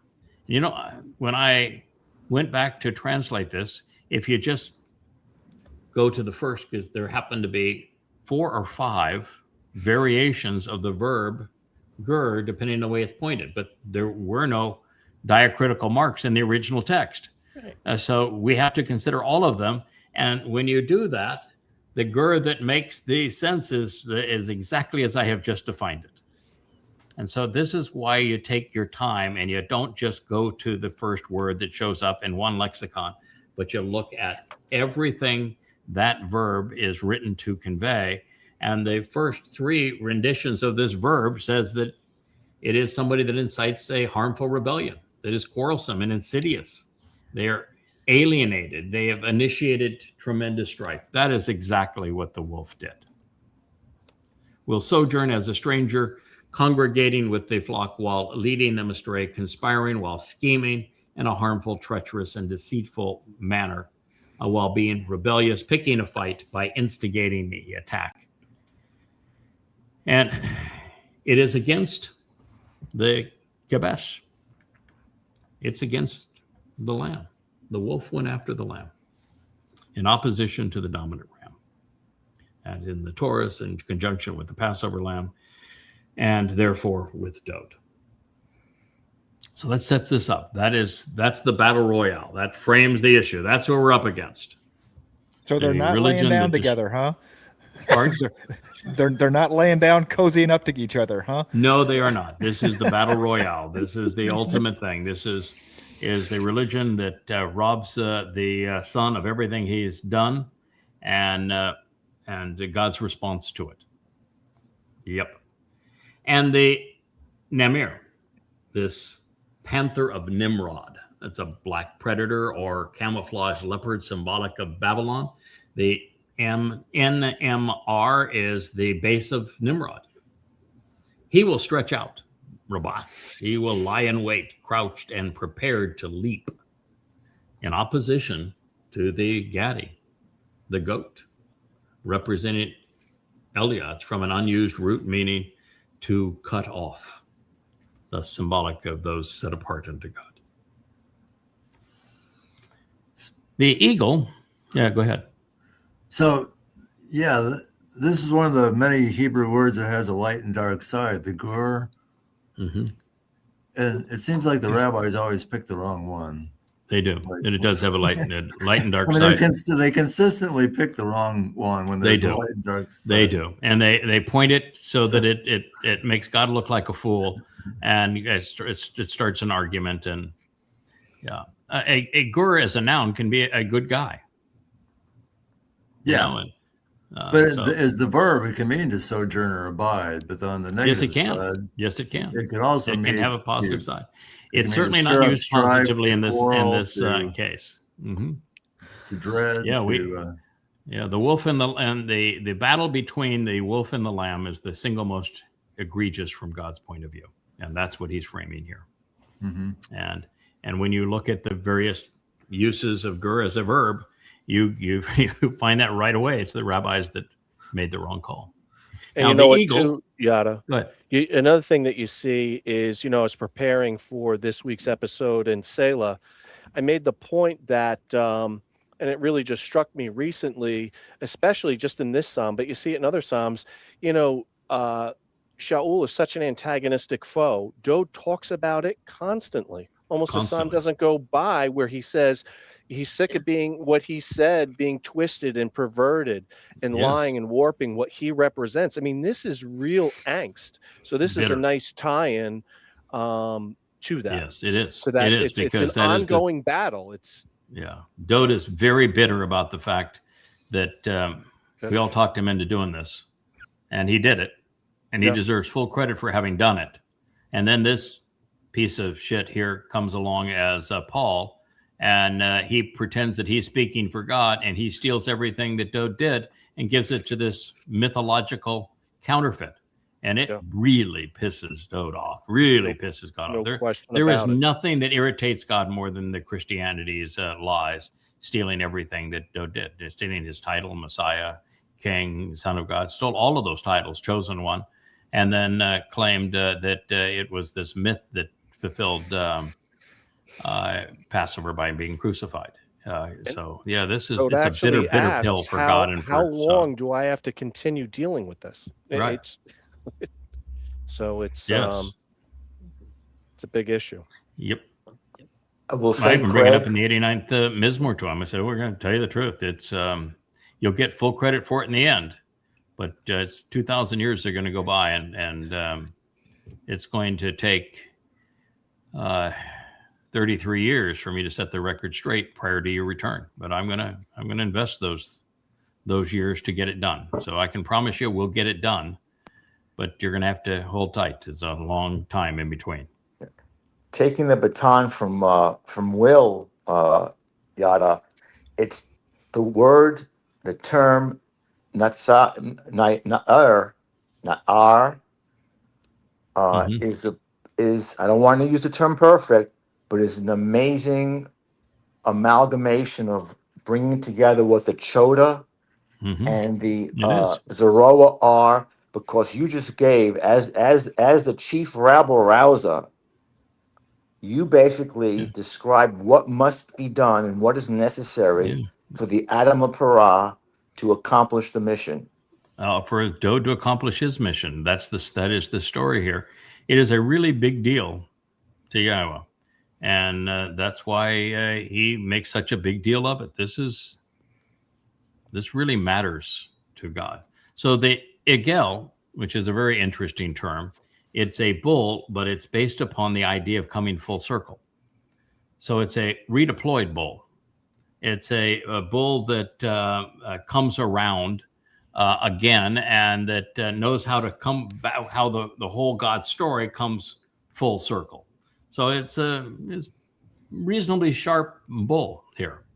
He's not your average dunderhead bull. If you're going to be a bull, you might as well be a smart one, right? And the Kafir lion that we know represents Dowd, Yaqda, are together at the same time. They are unified. They are inseparable. They are in one accord. They are alike in the same place. Grossly and bitterly beaten by an oppressive regime while merry, subjugated to an exceptionally savage slaughter, while rebelling against a cruel and tyrannical government.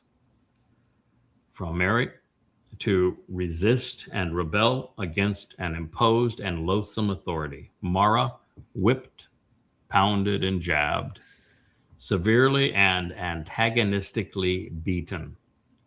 It's the word that was used by Naomi when she cursed Yahowah on her way into Bethlehem. And Mara, by a dominating despot or ruler. We were bludgeoned to death together. And so, the Naar, the loud-talking agitator, this growling man rustling about, while shaking things up to remove that which does not belong, all to free the scattered sheep. As the Qatan, the lesser and younger one, being slaughtered at this moment in time. He will be driving this along, providing the physical motivation as he leads and guides throughout this process, while he also laments and cries over these things. It's Nahag. He will be directing them, be influencing all of this as he groans through it, sobbing in the process. That is Yasha'yah 11:6. That's the prophecy that answered the question.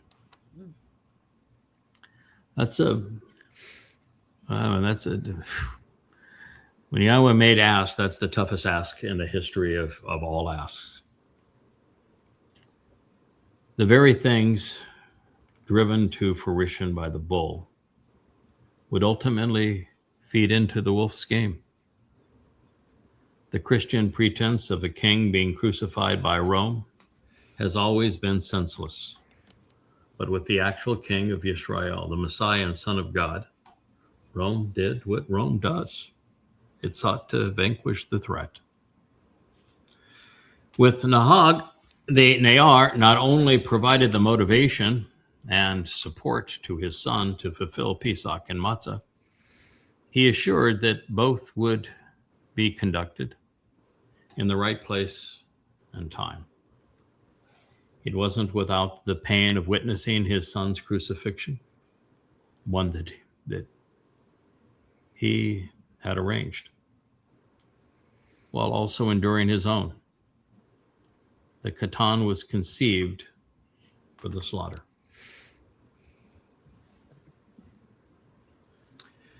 The reoccurring bull and lion were grossly and bitterly beaten by an oppressive regime, with the most abusive empire in human history,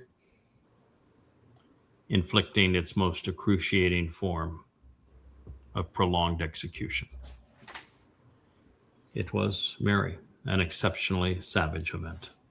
Father and son were slaughtered while rebelling against a cruel and tyrannical government. Murray is from Mary, which means to resist and to rebel against an imposed and loathsome authority. It is also from Mara, whipped, pounded, and jabbed, severely and antagonistically beaten. It is the term Naomi cited to curse Yahweh on her way into Bethlehem that Ruth resolved. Further setting the stage, Mara reveals that the beatings were prosecuted by an exceptionally domineering despot. By using Naar and Qatan, God is revealing that they represent the Choter, and that he was the responsible party on this occasion.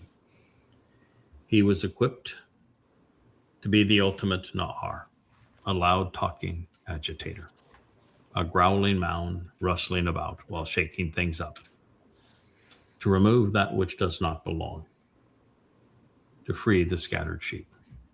And in this case, after assuring Dowd that he was prepared for what he would endure, and then ensuring that it would happen as planned, as discussed, as Dowd himself had written in his prophecies. The bull acted to protect his son. He, Naar, roared and snarled at all who approached him, preventing anything that was unnecessary from happening. As the Qatan, the Choter was there in God's stead. He was slaughtered, not only to shed the bull's blood on the Kipporeth, but to assure that the Son of God was never abandoned and never alone, Yahowah together at the same time, indeed inseparable.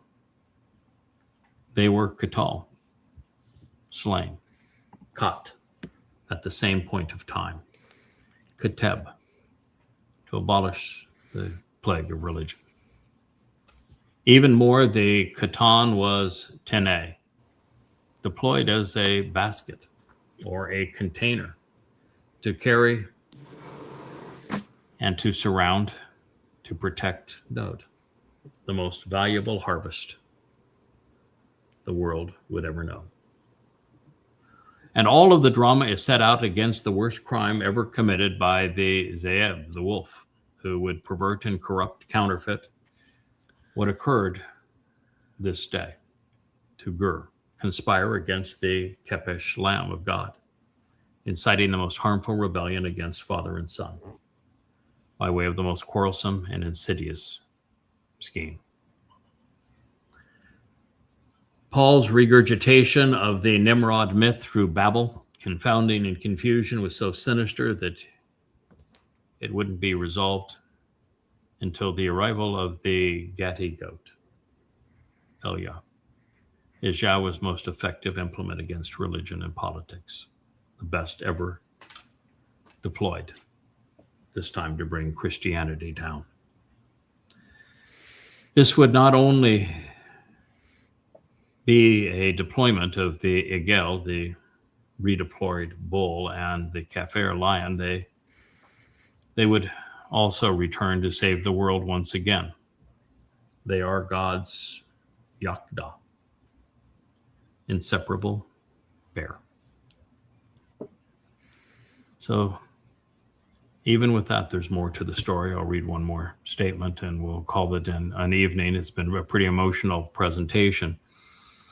The Parah, fruitful and productive bull, another reference to the bull, and the Dowd bear, who was fiercely protective of her cubs. Gee, I wonder who the mama bear is in this case. Will choose to be shepherded and to act as shepherds together. Their youth and the children they bear will lie down and dwell. The area, the lion, as Yahowah, like the Bakar, the insightful and considerate bull, shall consume the chaff. Yasha'yah, liberty is from Yahweh, 11:7. That's a gut wrench, isn't it? Yeah. It's a lot. Yeah, as a mother, I'm a woman, Mariah. It's got to be. It's hard to take. I've seen expressions on your face that you put yourself in what it would have been like even to be Leah in that scene, the Amma, and know, okay, we raised him. He's ready for this. This is his crowning achievement. This is what puts him in the position. Once he's finished this, it's all done. We've completed the mission, other than to restore his legacy before his return. But can you imagine being her and saying, "Oh my God, you're really going to go through with this?" Yeah. And then it was, "Don't you dare leave me here alone." Yeah, don't you dare leave me here alone. Yeah, it's a lot, but yeah, it's a lot. Yeah, I've had red eyes ever since I saw it. I knew part of it had to be true. I didn't know it was true to this degree. This is the way the verb is written. It's the bull that directed the whole thing, which means he was the one that set it all up. He made certain that his son was ready, and then he instigated what follows. I've kidded for a long time that says, if you want to blame the Jews for killing the Passover lamb, then you may want to rethink that, and you may want to thank him, because the Passover lamb doesn't die on Passover. Then there is no opening of the door to eternal life. So you ought to be thanking the Jews if they in fact did this thing. Well, that thing wasn't done by the Jews. It was done by Boaz, who is Yada, who is this bull. He's the one who arranged it. Now, there's not a lot of people that can say they arranged the crucifixion of their son and their own crucifixion, and their wife joined them to be crucified. And that was the easy part of it, because the next day they went into hell with their son. But think of the joy of coming back out, knowing that once you have done that, you know, there's only one more big ask left. You know, it's correcting the record, getting the covenant family together for the harvest, getting them educated and prepared, building the library, reestablishing Yahweh's name, reacquainting Israel with the glorious nature of Dowd and what he ultimately accomplished for them, and that other little thing of I was wrong about the Adamah Parah and the nature of the sacrifice on Towrah. And that was the other lesson that God wanted me to learn. Yeah. I was wrong. I had read into it that Yahweh could never have allowed his beloved son to suffer the angst of crucifixion. And that's not true. Right. And it's not true with what happens on Towrah either. It's not real. Right. It doesn't make the point without the agony. Right. And that's the other point he wanted me to wake up and correct. And that makes it really, really hard, knowing now 7 years in advance that there's going to be 7 years of excruciating agony on Towrah. It's the glorious day of Yahweh, and everything is just transformed and renewed, but it's going to be a rough day. And but it won't be as rough as what happened on Passover, because it's one thing to go before Satan and say, "This is your last shot, take it," and then endure 7 hours of torment as a result of that. That's one thing. Knowing what it delivers, and knowing that 7 hours later my soul is with Yahweh and Dowd, and we're returning together, and it's from that point it's just glorious. And it's another thing entirely to set up your beloved son for it, and knowing your wife's going to join you and that you instigated it. It's a whole different kettle of fish. So this was the toughest ask of all. It's completing the job, though. Pardon? It's completing the job. Yeah, it's completing the job. It is. It's the definition of tamam. It is finishing the job. Right. And God doesn't want it to be easy. Doesn't prove the point. And it, of course, it's much easier for everybody else, and it has to be. But this exemplar job, it can't be easy. You can't earn the Son of God's respect by it being easy. No. He loves his mother, and he sings his mother's praises, but I can assure you he respects his dad. Indeed.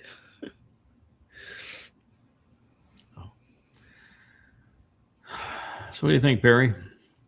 Well, what I think is people need to realize what it takes to become a member of the covenant and understand what that responsibility is. Mm-hmm. And without the sacrifice and pain and all that, we don't understand truly. We just don't. Yeah. So I don't know if the microphone's working. Rich went over there to turn something on, but I'd probably talk louder than Leia. Yeah, we probably do. There you go. That's better. But the answer is that we are in this together, and that we're all accomplishing the same mission. And it's to quote my friend Sir Shorts up there, it does not have to be altruistic. We are here as a family to support God's Son. That's why we're here. And in supporting him, and restoring his reputation and his father's name, God shows his appreciation by incorporating us into his family. And Dowd shows his appreciation by sharing his inheritance. You can't do it thinking you're going to get a payback on it. That's not the reason for doing it, but that's the equation. That's the deal that God has cut. Mm-hmm. And that's why he said he cut the covenant through these two people, Noach, who is this bull, and through Dowd. This is the covenant. The covenant's job is to deliver the firstborn to his father, ready to serve, ready to inherit, ready to be Elion, the very presence of God. And I can tell you that we have done 99% of the work. There's still some work to go, but we've come a long way on this one. And we have already delivered Dowd to his father, ready to go. Now our only responsibility is bringing the world up to snuff with who Dowd is and why he deserves our respect, and who Yahweh is and why he deserves our respect. That's the job that's left. And then to finally purge this mortal remnant of Yisrael of their guilt, so they can re-enter the garden. We give a chance to do a do-over with them, and at the same time to create this library for that event, and to educate, inspire, motivate every member of the covenant family, so that we're working as a family for the same goal. That's who we are. Yay. Yeah, pretty cool. Yeah. By the way, Mara, your presentation with your husband on that program, I thought was really, really good. Thank you. Some people just come across well together and work together well on camera. You'll resolve your upward glaring camera angle, but you want to make some mistakes initially because you want to improve. You want to show that we are improving and we can go beyond this. But that was really a good program. Thank you. Yeah, and I keep on saying that if Will gets any better at this, I'll get to retire early. And if he ever really starts partnering with his son and they do a show together, then I know I'm retiring early, and I'm very, very happy about that. You can be assured I'm not going to put up any fight in that regard. And I am clearly looking forward to Jeff partnering with my wife to refute rabbinic rubbish. And as you saw in the blog on the vlog, you get a promotional bet on your upcoming show. So you need to do good on it. And Mike, I'll turn these 3 books over back to you here before too long. I'm entering some edits right now on volume 4. I got waylaid with this, but what a wonderful way to get waylaid. I'll press through now volume 4, and then enter the last edits for 5 and 6. And send those off to you for final editing. But we've come a long way on them. We're getting close on all of them.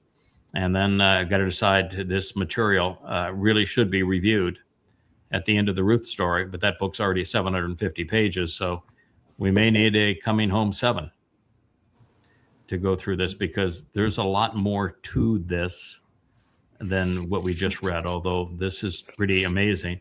But because I'm jumping in and out of places and books, it sounds like we're talking about this coming after all we have learned, after the final word picture sets up these characters, and the Mayoreth sets up the whole life story of these 2 luminaries. But it doesn't, because this thing we've just reviewed is in Coming Home 4. So it's actually premature for what we've come to learn. So I'm going to have to repeat it later in the story. And I don't know if that's going to be in Coming Home 6 or we just started Coming Home 7. But That's kind of the I was just plan with it. thinking how well it tied in with the 15th chapter of Coming Home for the olive branch, right? With, Yes. Oh yeah, you know, it's beautiful. and so I but was like, at the end of Luminaries, and you've told the story of Ruth and Boaz delivering the kinsman redeemer.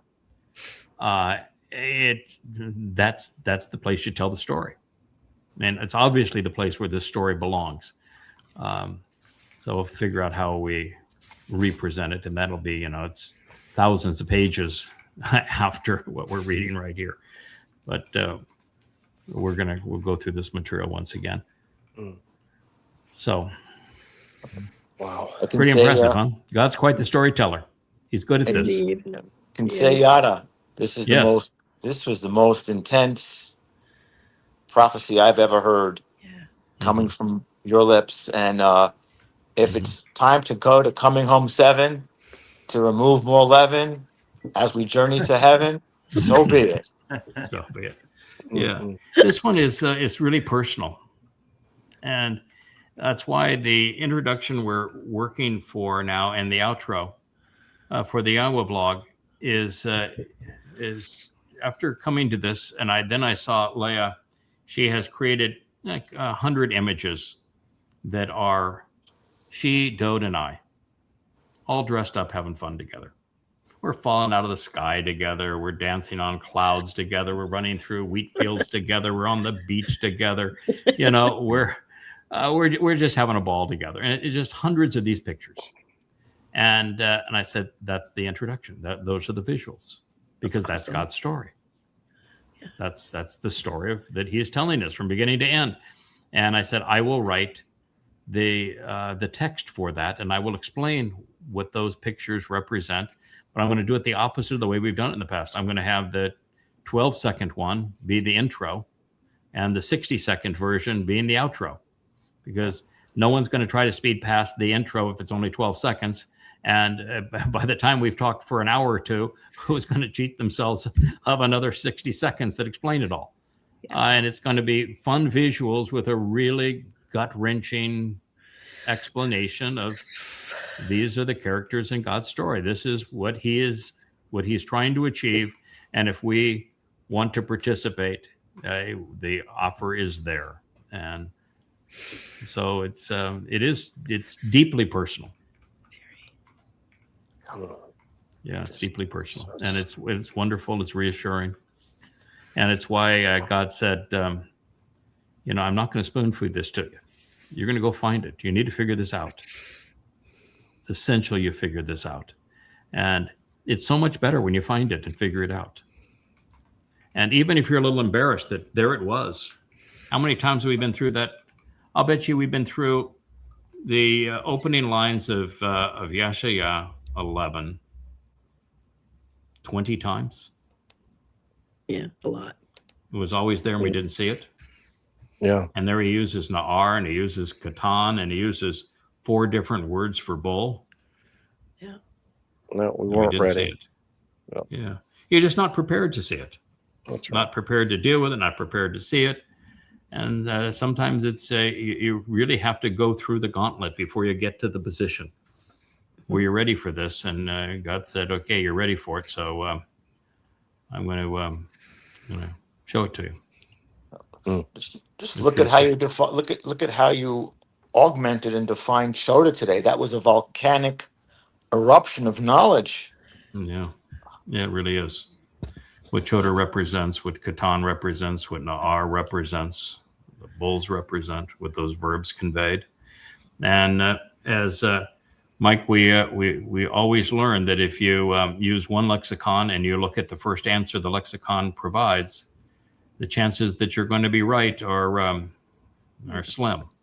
You need to do your homework. It takes work, and if you're willing to invest the time and your mind's open, and you do some fact checking and you're careful about it, boy, the floodgates of knowledge are just open there for you. For Naar, there's together. 5 entries in Strong's. The 2 verbal roots were shake and growl. But yeah, how did they come up with boy or How do they come up with more? Man. Yeah, and of course, Strong's is not the best lexicon. I know that you have it because it's available. Yeah. Well, I use Brown Driver Briggs mostly, but I've got and the Dictionary of Biblical Languages. Yeah, the DBL is overwhelmingly the best, and it is so much better. I would say it's better than all the rest combined. And it's a bit devastating that that one's not available free. Right? I know in anywhere, and I'm still convinced. Like I can look at Jacinius, and I can look at in hard copy. I've got the book. So I'm hopeful that there is some way that we're going to be able to make that available to people because it's such a treasure. It's always been my go-to, and it will have so much more information than anything else does, and it also has a really good concordance associated with it. But how they came up with the young man on this is just it's a tragedy because that is not the verbal root, and the verbal root explains everything we just talked about. And when you know the verbal root, then it explains who those two guys were that accompanied Abraham and Yishak to Mount Moriah and why they were there. It was Noach representing this bull and Shem representing Dowd, the lion. And father was telling the son, hey, kid, pay attention. In a couple of thousand years, this is going to be you. Pay attention, kid. That's how it all transpired. It's a beautiful way for God telling the story. But you would never have known it unless you take the time to analyze these words and what they actually mean. And how beautifully the metaphors are woven into the story, and it's gorgeous. The verbs define the nouns, and it's glorious. This was the most painful joy that I guess you could equate it to childbirth, where you're going through all of this pain and you end up with a great joy in the end, and ultimately you forget about the pain and you celebrate the joy. And so it's very much like childbirth. And the par as a para is a pregnant bull, and that's not an oxymoron from God's point of view. He's a pregnant bull, the bull that gives life. Give life. Well, we have done our 2.5 hours. That's a pretty good long program. It was Kevin that wanted to do this as opposed to just continue with Luminaries. It was a lot of work to get it to this position. I'm sorry to drop it on you at the last moment. It is very, very emotional.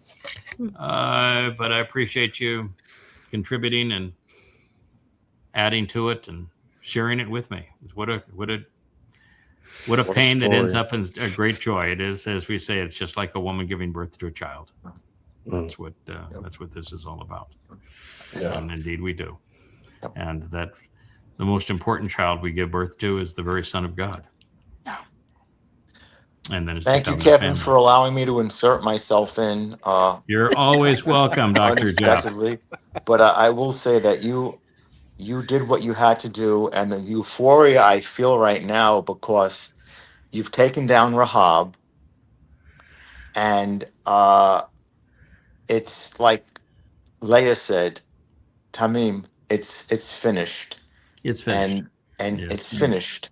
And now you can speed off at the speed of light, way past Alpha Centauri, and that's, by the way, that's a line that I'm sure that Dowd spoke, that was parroted by the counterfeiters. Yeah. But it is finished. It is finished. It is finished. And you've also succeeded in taking down unequivocally the three Abrahamic religions. Yeah. You've smashed it's interesting too, that stupid line talking to the two thieves, and I'll see you this day in paradise. And how just absurdly that is, because it makes it just a laugh and when put in the Christian New Testament. If it is Dowd and he's saying it to his mother and father, and 24 hours of the time that that happens, or 30 hours, yeah, it's true. He would. You will. Yep. And so it could well have been spoken, but from a different point of view by a different purpose about two different people. And if you count 30 hours as the right amount of time, it was indeed true. Yeah. Pretty cool, huh? So much of this, it just explains everything that we have never had an answer for. Yeah. And now we do. Yeah. Exciting. Well, thank you, everyone. Shabbat Shalom. Shabbat Shalom. Delighted to be able to share something like this with you. That's the joy of doing this program like this, the Yahowah vlog, is now the length of time to go from insight to sharing it is sometimes just a matter of an hour or so, as opposed to all the time to finish a book and then edit the book and then publish the book and then talk about that book. It's it can take a year, and now we can do the from insight to share in a matter of an hour. Yeah, very cool. Love it. Thank you all. Awesome. I look forward to being with you again next week. Good day. Shabbat, Shabbat, come home and rest. Shabbat, Shabbat, Yahowah's best. Lay down the weak, let your soul be free. Shabbat, Shabbat, come back to me. 6 days we work, then we bask. We leave the noise to hear Yah's voice. We listen, we learn, we struggle to know. We walk with Yah through the mikray. Shabbat, Shabbat, come home and rest. Shabbat, Shabbat, Yahowah's best. Lay down the weak, let your soul be free. Shabbat, Shabbat, come back to me.